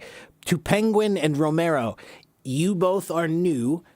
You should just listen for a while. Okay? Listen to what we're doing here. And most of your questions, I've already answered these questions before, right? So you just need to listen and you'll hear those answers again at some point, okay?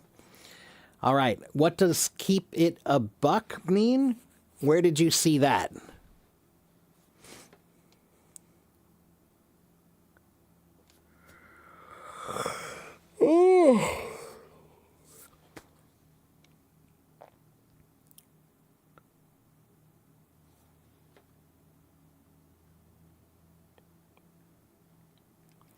Okay.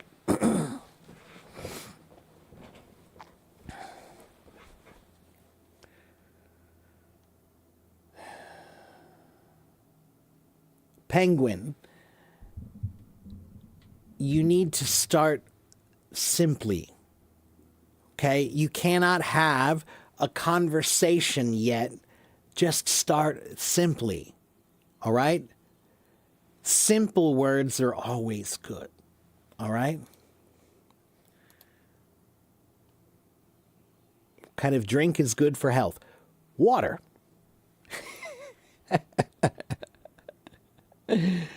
That was easy.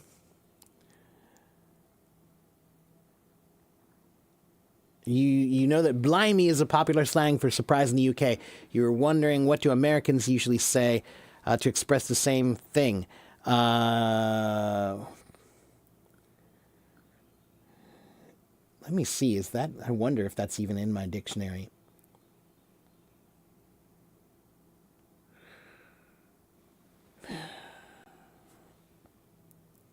It is, but not with. Let me see.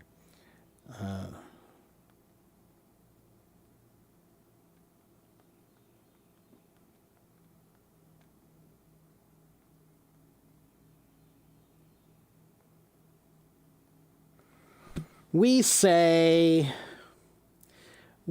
wow, we say oh my god, OMG, we say whoa, we say man, geez, holy cow, holy moly, good grief. There are many things we say that are kind of like blimey.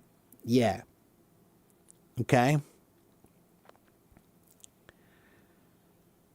Okay. Is there any app that can check your vocabulary? Not specifically that I know of, but there are many apps to learn vocabulary, just not any that I know to check what vocabulary you know. All right? But if you go to my website, you will find many links to study English.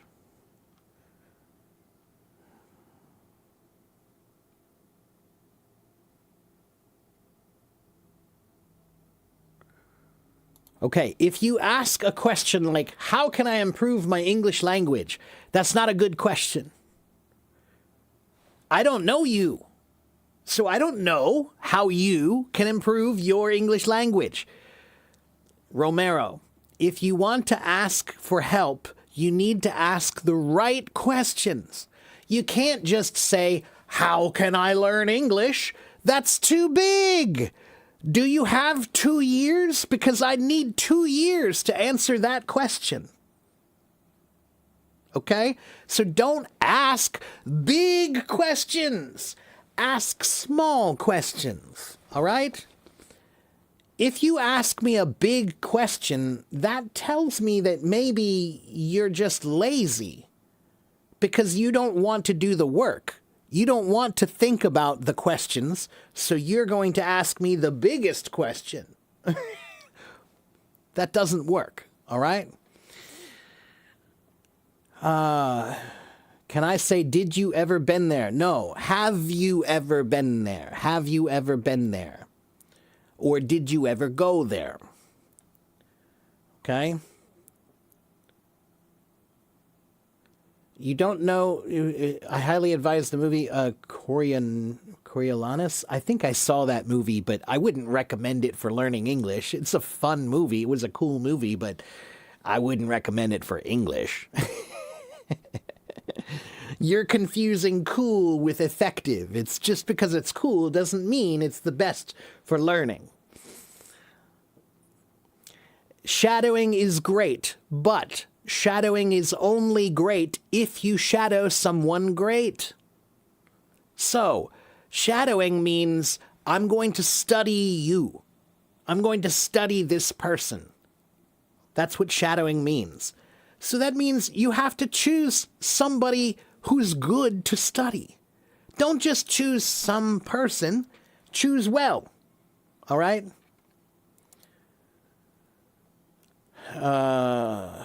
What the hell? Sometimes, yeah. We sometimes do say that for surprise. That's true. Yes. I have not updated the file. No, I'm sorry. I haven't updated the file. It's close enough. I don't have time for that.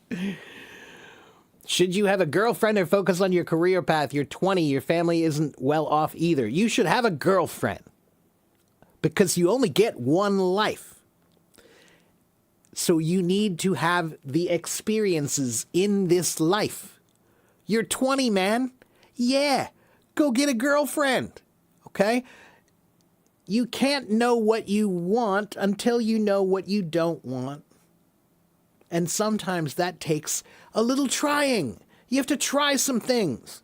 Okay? So, for example, many guys, when we're younger, we say, oh, look at that girl. She's so beautiful. She's so amazing and so sexy. Wow, that's so hot. But then we learn that, okay, she's very beautiful, but she's not very nice. So we learn, maybe I shouldn't just date the girl who's just really beautiful. Maybe I should find somebody who's nice, right? So you learn that through experience. Sometimes you have to learn that with the hard way by doing it. Okay, so yeah, go get a girlfriend. All right?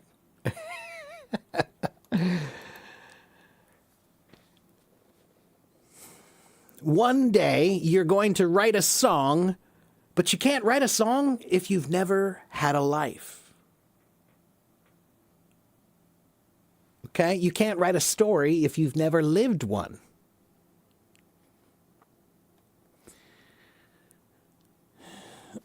I said movies, music aren't the best way to learn English and that podcasts work better, but if someone still wants to learn through music and movies. Sergey, so music and movies, it's not that they're a bad way. It's that they're not the best way, right? So, why are movies and music not the best way to learn English? Because movies and music are not for education. Movies and music are for entertainment. So sometimes the language in the song is not good grammar. They don't care about grammar when you write a song. You know that, right? Nobody cares about grammar in a song. Okay? No one cares. There are millions of songs with incorrect grammar. Okay? And movies. Movies will mostly show what we call colloquial language. Colloquial means not the book language, it's the natural language, the way the people really speak. But guess what? That's the funny thing about Hollywood. Most of the movies that they show, the language is not that real. Okay, I would say 1 out of 10 movies in Hollywood has real language in it. 1 out of 10. The rest of them have acting. Acting is acting. It's not real. It's acting. Okay?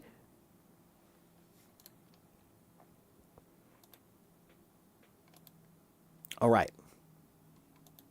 So what I mean is, if you want to learn English with music and with movies, you just need to remember about the rule about grammar, how the grammar might be incorrect. So you need to check, right? If you learn the lyrics of a song, right?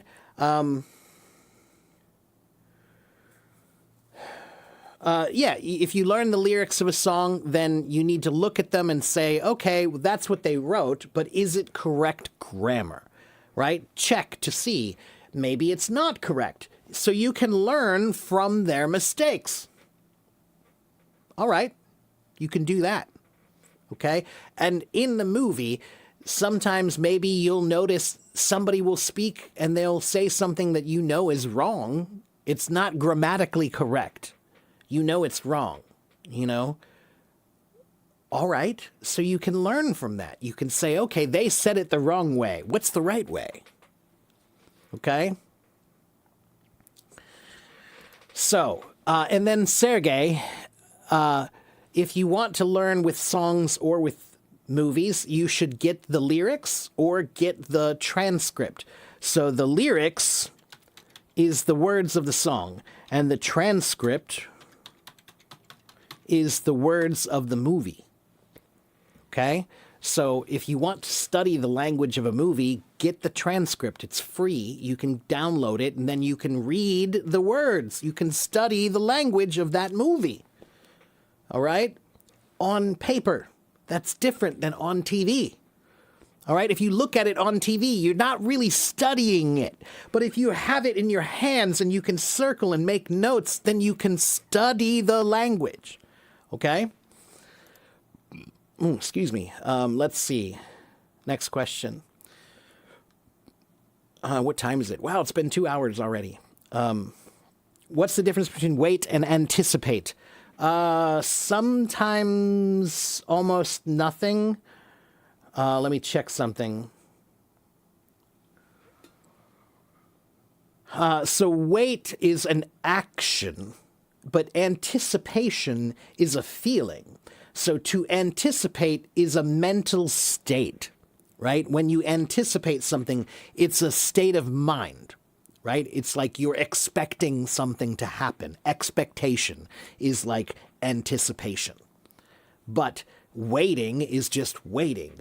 You are not doing anything while so you have no action because you want to see if something will happen. That's waiting. Okay? So anticipate is a state of mind, and wait is an action.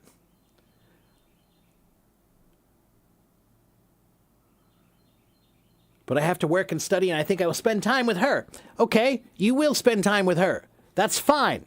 And you will learn about life, because you need to learn about life. Because guess what? Work is not the only thing in life. And study is not the only thing in life. So part of what you need to learn is the balance of life.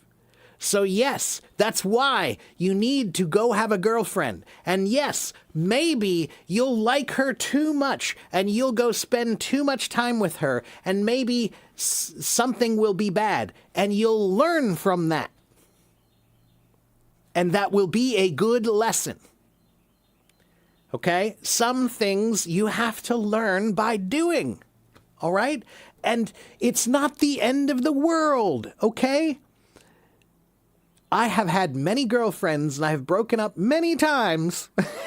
All right? And I've had a lot of experience. I've learned many things.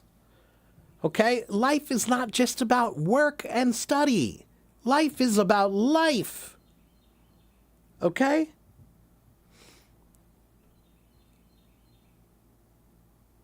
A life without life is no life at all.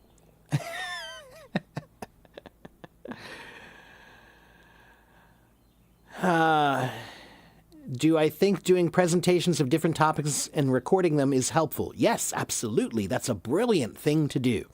Absolutely.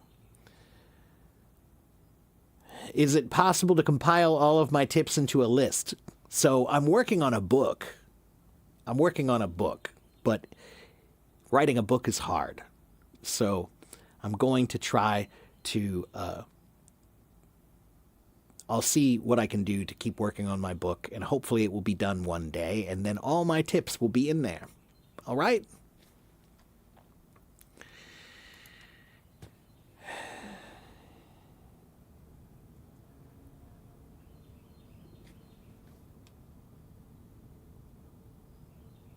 Okay, wow, too many questions. Please be patient.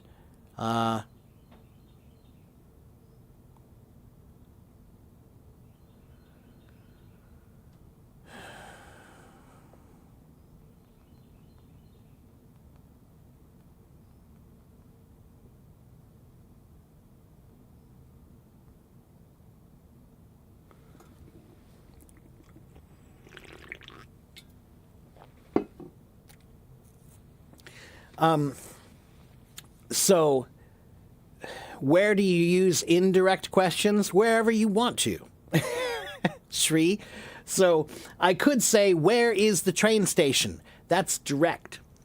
If I say, excuse me, do you know where the train station is? That's indirect. Okay, so I could say, when will the report be ready? That's direct. Or I could say, I was wondering when the report will be ready. That's indirect. So indirect is more like less threatening, less aggressive, more passive, right? How much did that car cost? That's direct. Would you mind telling me how much that car cost? That's indirect. Okay? Can I give you some advice to develop your North American English? Come here, watch me, and ask me your questions, okay? But you need to ask specific questions. If you ask big questions, then I will give you a big answer. So if you say, how can I be great at English, Teacher Mark? I will say, you can be great at English if you study every day. That's my answer.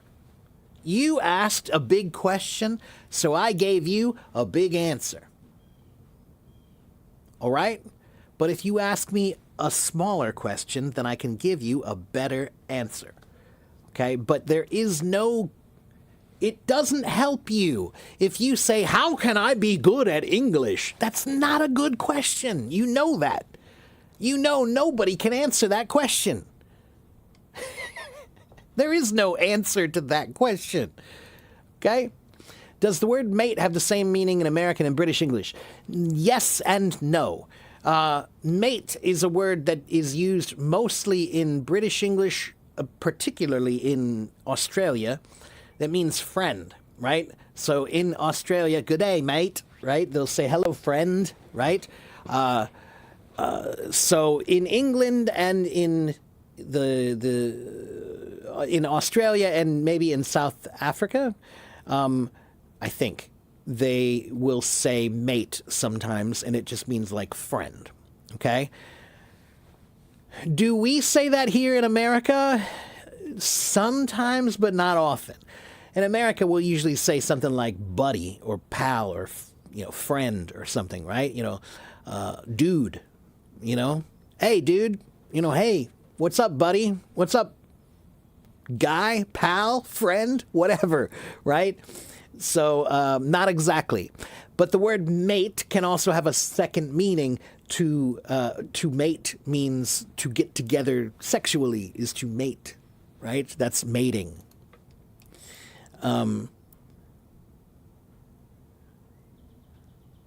Shakespeare in the performance of Ralph Fiennes was remarkable. Sure, yeah, Ralph Fiennes is good. Okay. What do I think is the most important age? Yeah, between 20 and 30. Those are some great years. I would love to go back to those years.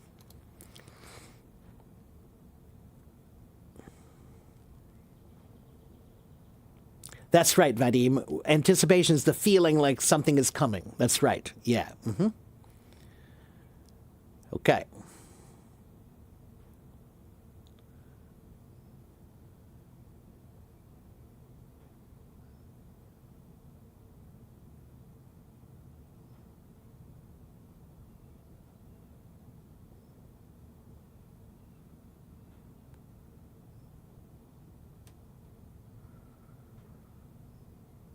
You feel like you're looking at a philosopher from ancient Greece. I don't know what that means.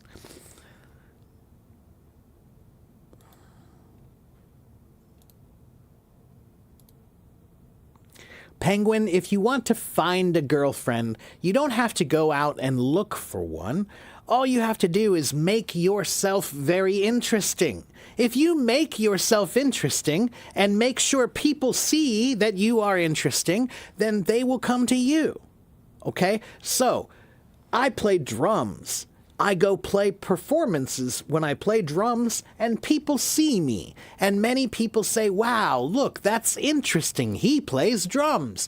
He's interesting. I want to talk to him because he's interesting. Okay? I speak Chinese. I teach English to lots of people around the world. That's interesting. People want to hear about that. Wow, you have followers in every country? Wow, that's interesting. Wow, you speak Chinese? Wow, that's interesting. Right? I can cook. I love cooking. I can cook better than most restaurants, I think. All right? That's interesting. If people find out that you are interesting, then they will be interested. So all you have to do is, I tell people it's like, if you want a girl to notice you, it's like being a flower, all right? A flower doesn't move around. A flower doesn't go to the bee. The flower stays right there. But the flower has to grow, it has to mature, and it has to be interesting. So it's colorful, and it has a good scent, and it has nectar to attract, right? So those are the talents. But then there's also the maturity, right? You have to grow up. All right?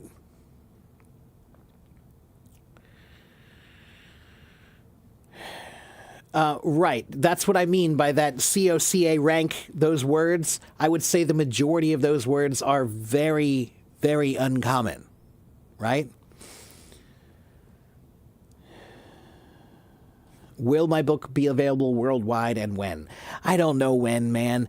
Writing a book is hard. So, I hope I can finish it before I die. That's all I can say, all right? How old am I? I am older than the flowers and younger than the mountains.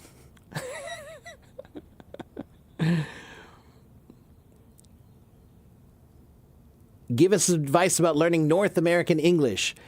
If you're saying North American English, then you're talking about the accent. So if you want to work on the accent, work on tongue twisters.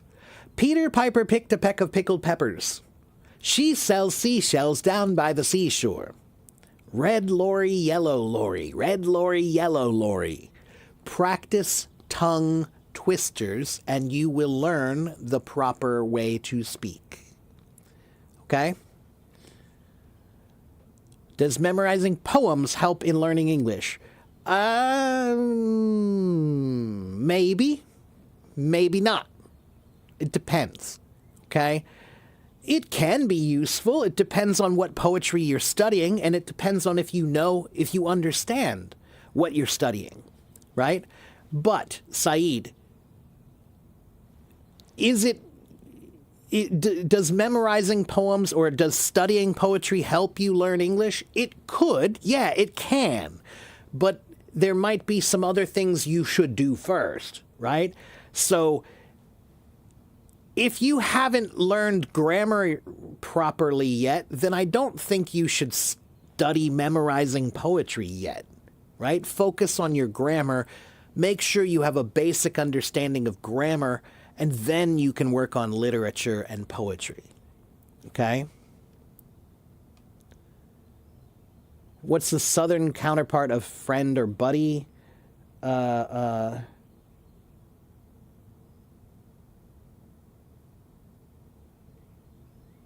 a good question. Waleed, sometimes we say y'all. Y'all. It's this.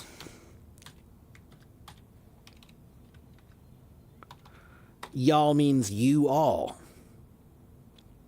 Right? So, how y'all doing? Yeah.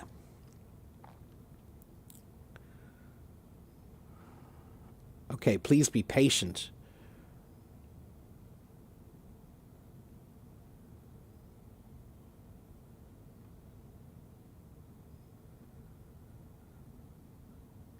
All right. I don't want to go back to my young age because I become better every day okay, that's true. Yeah, that's true. You can't go back. If you create a flower garden, the butterflies will come on their own. That's right. Yeah.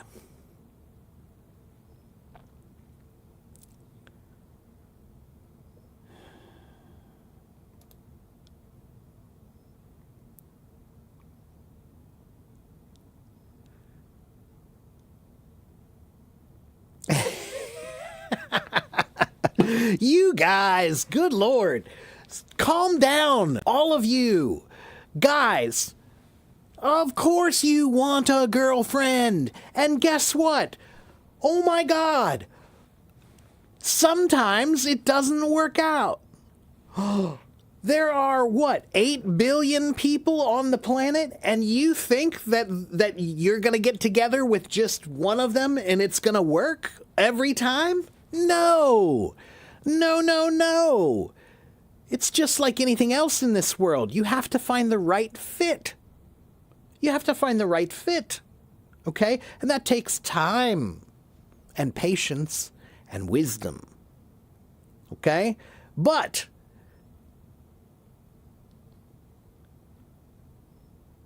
Waleed, you do not want to go through life and not know what it's like to know a girl, okay? To know a girl, man. To know a girl, Waleed, you have to respect them. And to respect them, you can't be thinking about this stuff like, are they going to choose the bear or are they going to choose me? Waleed, they choose the bear because most guys are not good. Most guys are not good. It's hard to find a good guy. The majority of guys are actually not. All right? I'm sorry, but it's in my 50 years of experience, my friends are good guys. Because I won't have a friend if you're not a good guy. But I know a lot of people who are not good guys. It's not hard to find a bad guy. Waleed, think about that. Is it hard to find a bad guy? No, it's not hard. And that is why they choose the bear. So is that their problem? No, it's not their problem. It's because there are a lot of guys walking around that you shouldn't choose because they're not good guys. But there are those guys, now those guys are walking around blaming the girl. No, Waleed. No, man. If you don't have success with a girl, it doesn't mean that you're a loser. It doesn't mean that the girls are all bad. It means you haven't found the right girl yet. That's all it means, man. Okay? And if it is important to you, if having the right person is important to you, if you want to have somebody who's special, then it has to be special. You can't just say, oh, I'm going to have anybody. Everybody's great. Everybody should treat me like a king. No, man. No. That's not how it works. Okay? You don't deserve anything. You have to earn it. You have to earn it. And just like I said, man, if you were a girl, you would feel the same way. If you were a girl, you would walk around and you would think, that's not a good guy, that's not a good guy, that's not a good guy, that's not a good guy. Geez, where are the good guys? All right?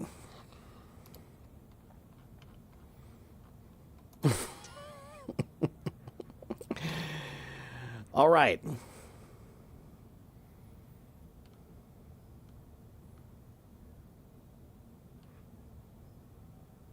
M. Chan. Calm down. Calm down. If you don't want a girlfriend, fine. Okay? If you don't want a girlfriend, that's fine. All right?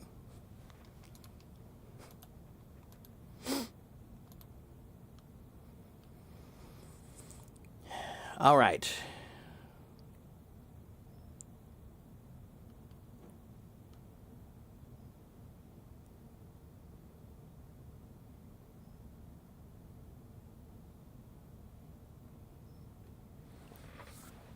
Little Star, you can say, I am going to China for travel. Or I am going to travel to China. Or I am traveling to China. Or I am going to travel, let me think.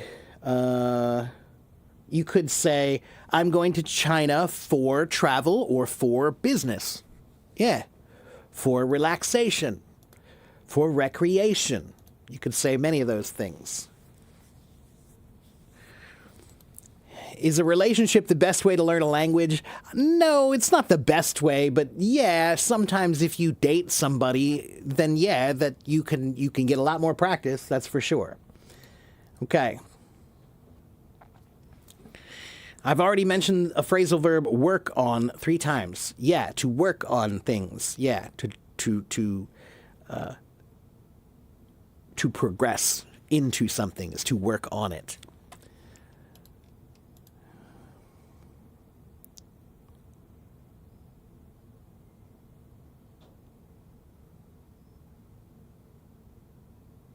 Okay, so Waleed.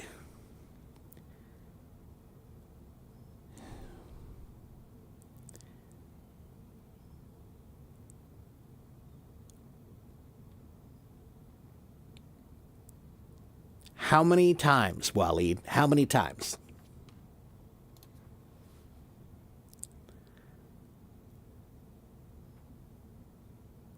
Have you ever been fishing, Waleed? Have you ever been fishing? Sometimes I go fishing, Waleed, and sometimes I go fishing for 4 or 5 hours, Waleed, and I'm out there fishing, Waleed, and I'll throw that fishing line out hundreds of times, Waleed. Hundreds of times I throw it out there. And some days I catch a good fish. And some days I catch nothing. But guess what, Waleed? Whenever I go fishing, I'm never mad at the fish.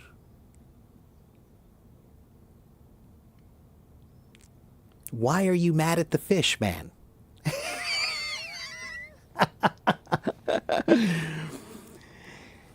You can't be mad at the fish, Waleed. That's not an answer, man. You can change your technique. You can try different bait. You can try a different place. And you can try more. Try more times. But you can't be mad at the fish because the fish don't bite. All right? All right, man? One day, Waleed, one day you will find the right person and it will be worth it. But, Waleed, right now, the way you're thinking is creating poison in your mind. So, Waleed, if you have a poison in your mind, maybe the right girl will come tomorrow. But because you have a poison in your mind, you will not see her. You will not think she's the right one. You're going to keep thinking about the bear. So, Waleed, don't be mad at the fish because the fish didn't bite. Just learn how to be a better fisherman. Okay?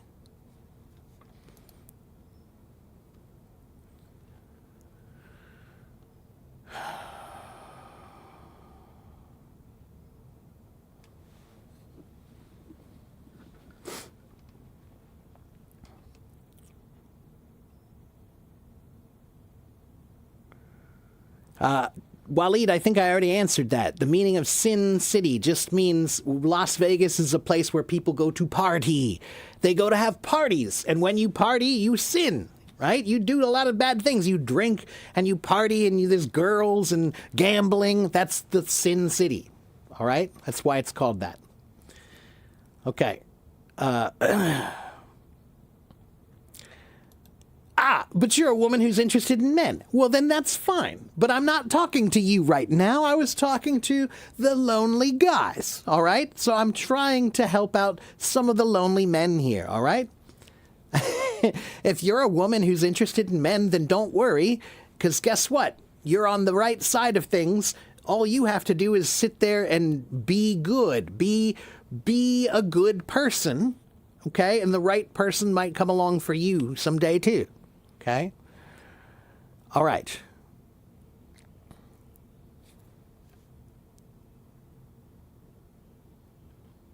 Have I tried to woo a lot of girls so far?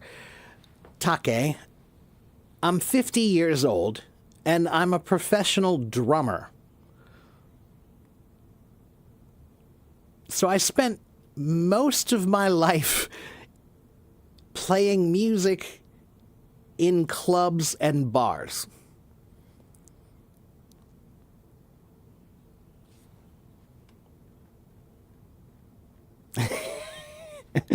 So, most musicians don't have too much trouble with women. So if you want to get a girl, get a guitar.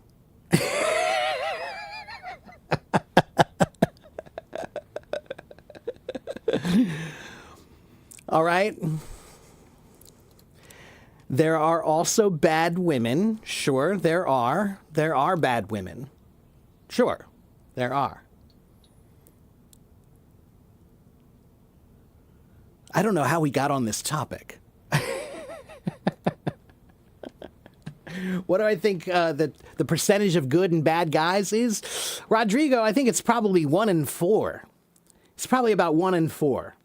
Maybe 1 in 3. But I don't think it's 50%. I think that there are a lot of people who have problems. I think that the majority of the world, the majority of people in the world walk around with a lot of problems. And if you walk around with a lot of problems and you don't work on them and you're not aware of them, then probably you might be bad. Those problems might make you a bad person. Okay? And I think most people don't really know what their problems are or that they have problems. Okay? You can't fix it if you don't know what's wrong. Can you translate Vietnamese idioms literally into English? Pouring water on a duck's head. Not directly, no, but we have one that's similar to that. We say water off a duck's back. Okay? It means it goes off very easily, right? So like water off a duck's back is what we say. Okay?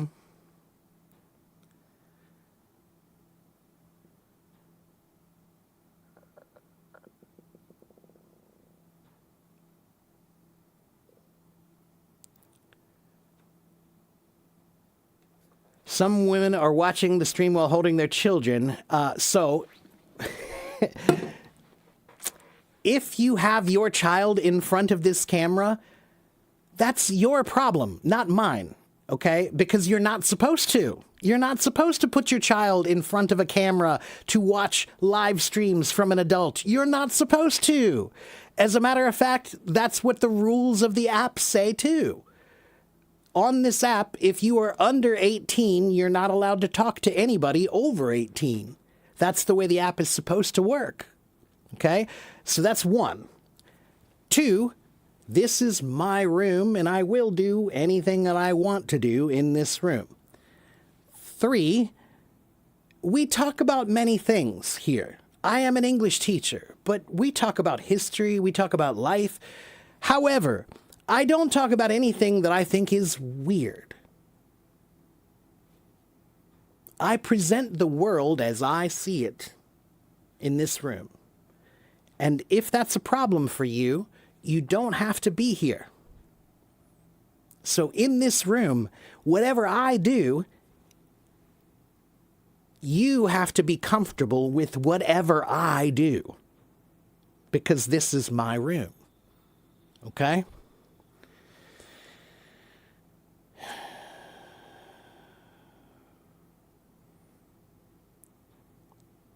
Okay. All right, well, I don't know if you're joking or not. All right. Yeah, between 25 and 33%. That's right, Rodrigo.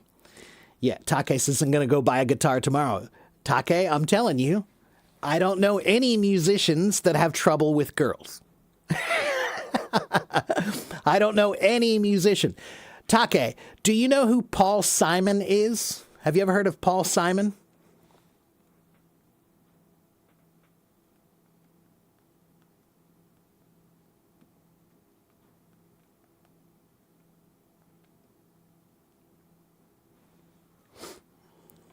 Paul Simon is a very, very, very famous musician from the 1970s, mostly 60s, 70s, well, yeah, 70s, we'll say 70s, right? 80s too.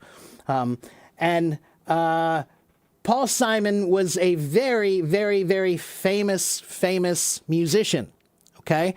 And he's not a particularly handsome guy. Paul Simon is short.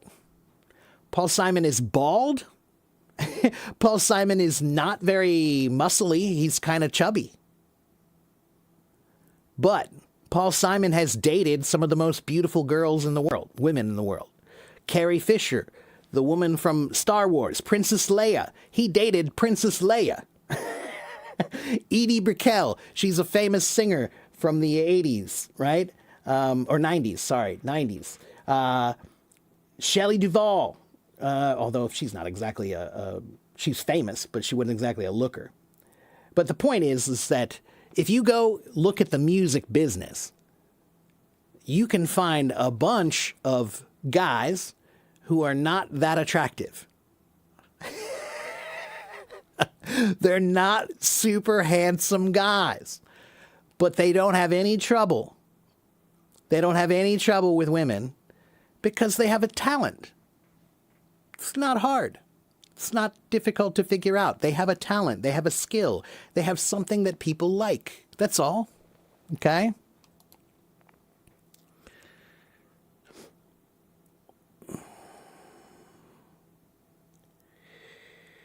I have a 16-year-old follower. Should I be careful with that? I would be a little bit, Susu. Yeah, a little bit. Always be a little careful with that. As a teacher, for me, anytime I interact with anybody who's under the age of 18, I need to be very, very, very careful about that today. Okay? That's always very tricky. So be aware. Okay? Be careful. Okay. Okay, Ilnara, I'm sorry, but I don't just invite people onto my stage if I don't know you. Okay, so I don't just invite random people to come talk to me. If you want to come on my stage, you have to come join my room, and I have to see you. And when I know you, then I will invite you. Okay? Alice Cooper, Marilyn Manson, Drake? No, they didn't, Waleed. What are you talking about? That's ridiculous. I have met Alice Cooper.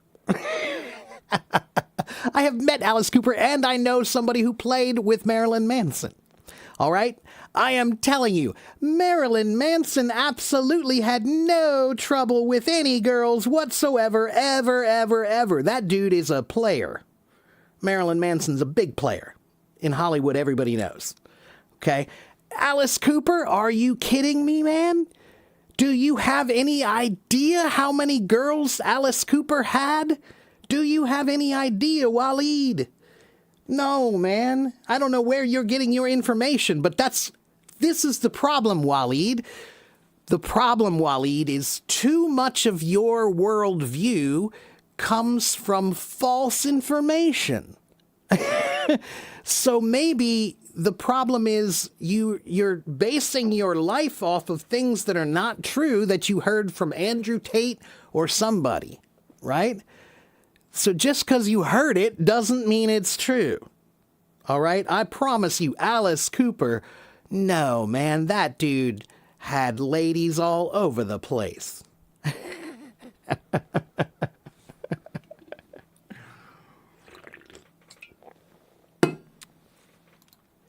Hey, you, man, Ilnara. Hey, you. Niet. Do you understand me now? Niet.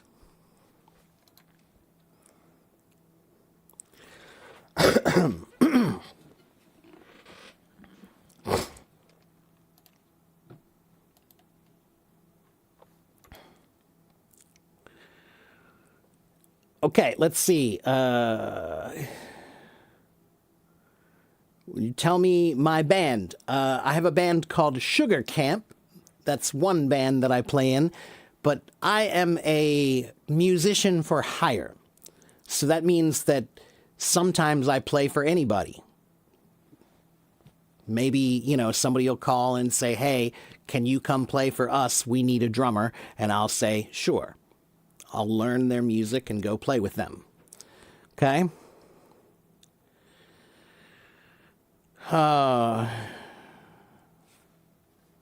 Do I like Ozzy Osbourne? The music, some Ozzy I liked, but I didn't like all of Ozzy's music. And Ozzy as a person had a lot of problems.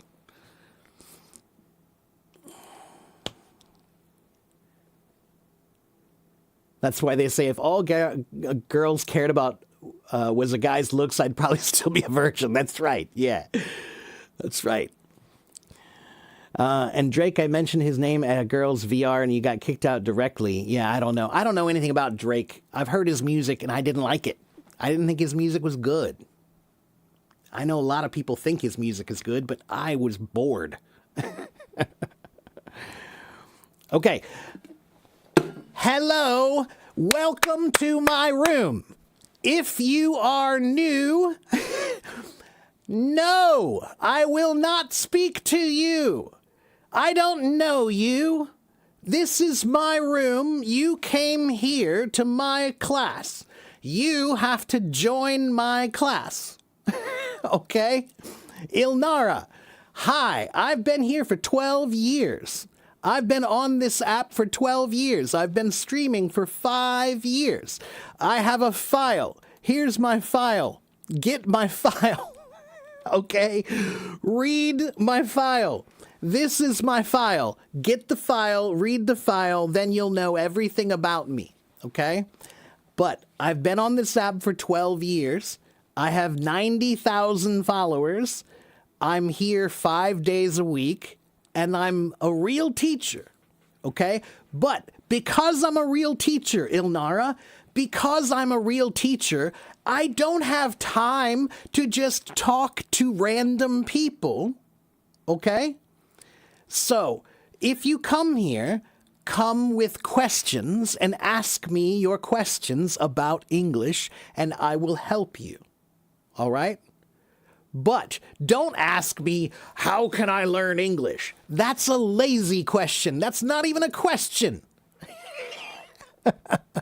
Ask me something real, and I will help you. Okay? So, I don't mean to be rude, but if you are new, then you need to figure out what we're doing here, because I'm not new. We're not new. Some people have been following me for 5 years. Okay? Why do Americans pronounce water as water? Because when American English words get faster, the hard T becomes a soft D. Okay? So when we say the word better, when you say it slowly, it's a hard T. Better. That's better. Very good. But if you say it quickly, then the hard T becomes a soft D. That's all. Okay? Better. Okay.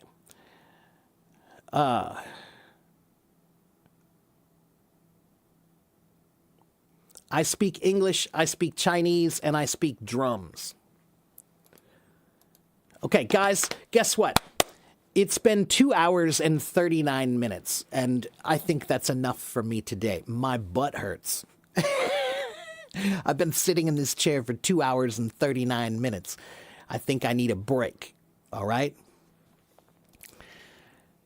So, again, if you are new, please, please, please get the file. Get the file. Get the file.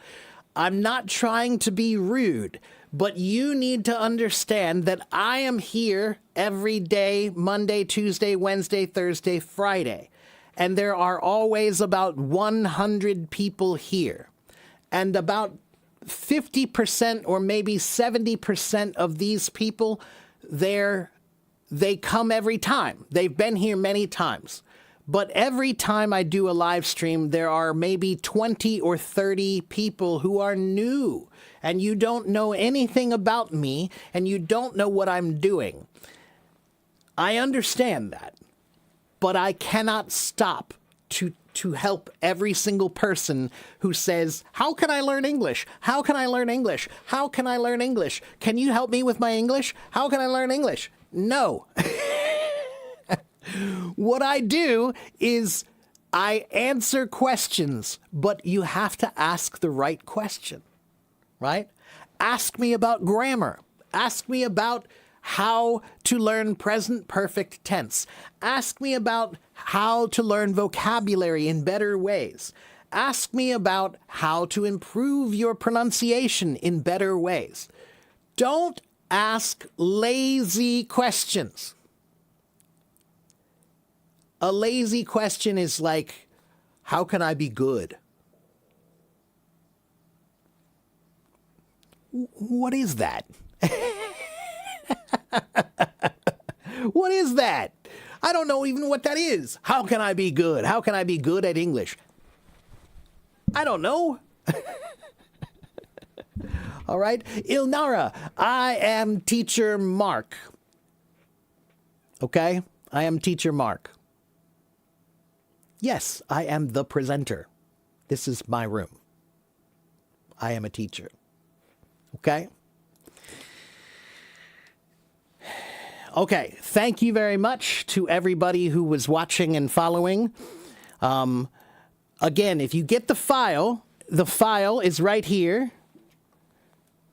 In that file, you'll find everything about me. You'll find out my background. Who am I? Right? If you get the file, you'll find out my schedule. My schedule is in the file. If you get the file, you'll find my website and my blog and my YouTube channel, right? If you get the file, you'll find 4 articles that I wrote. I have written these articles for you. They're in the file, okay? You like Harry Kane. I don't even know who Harry Kane is. And I don't watch sports at all, ever.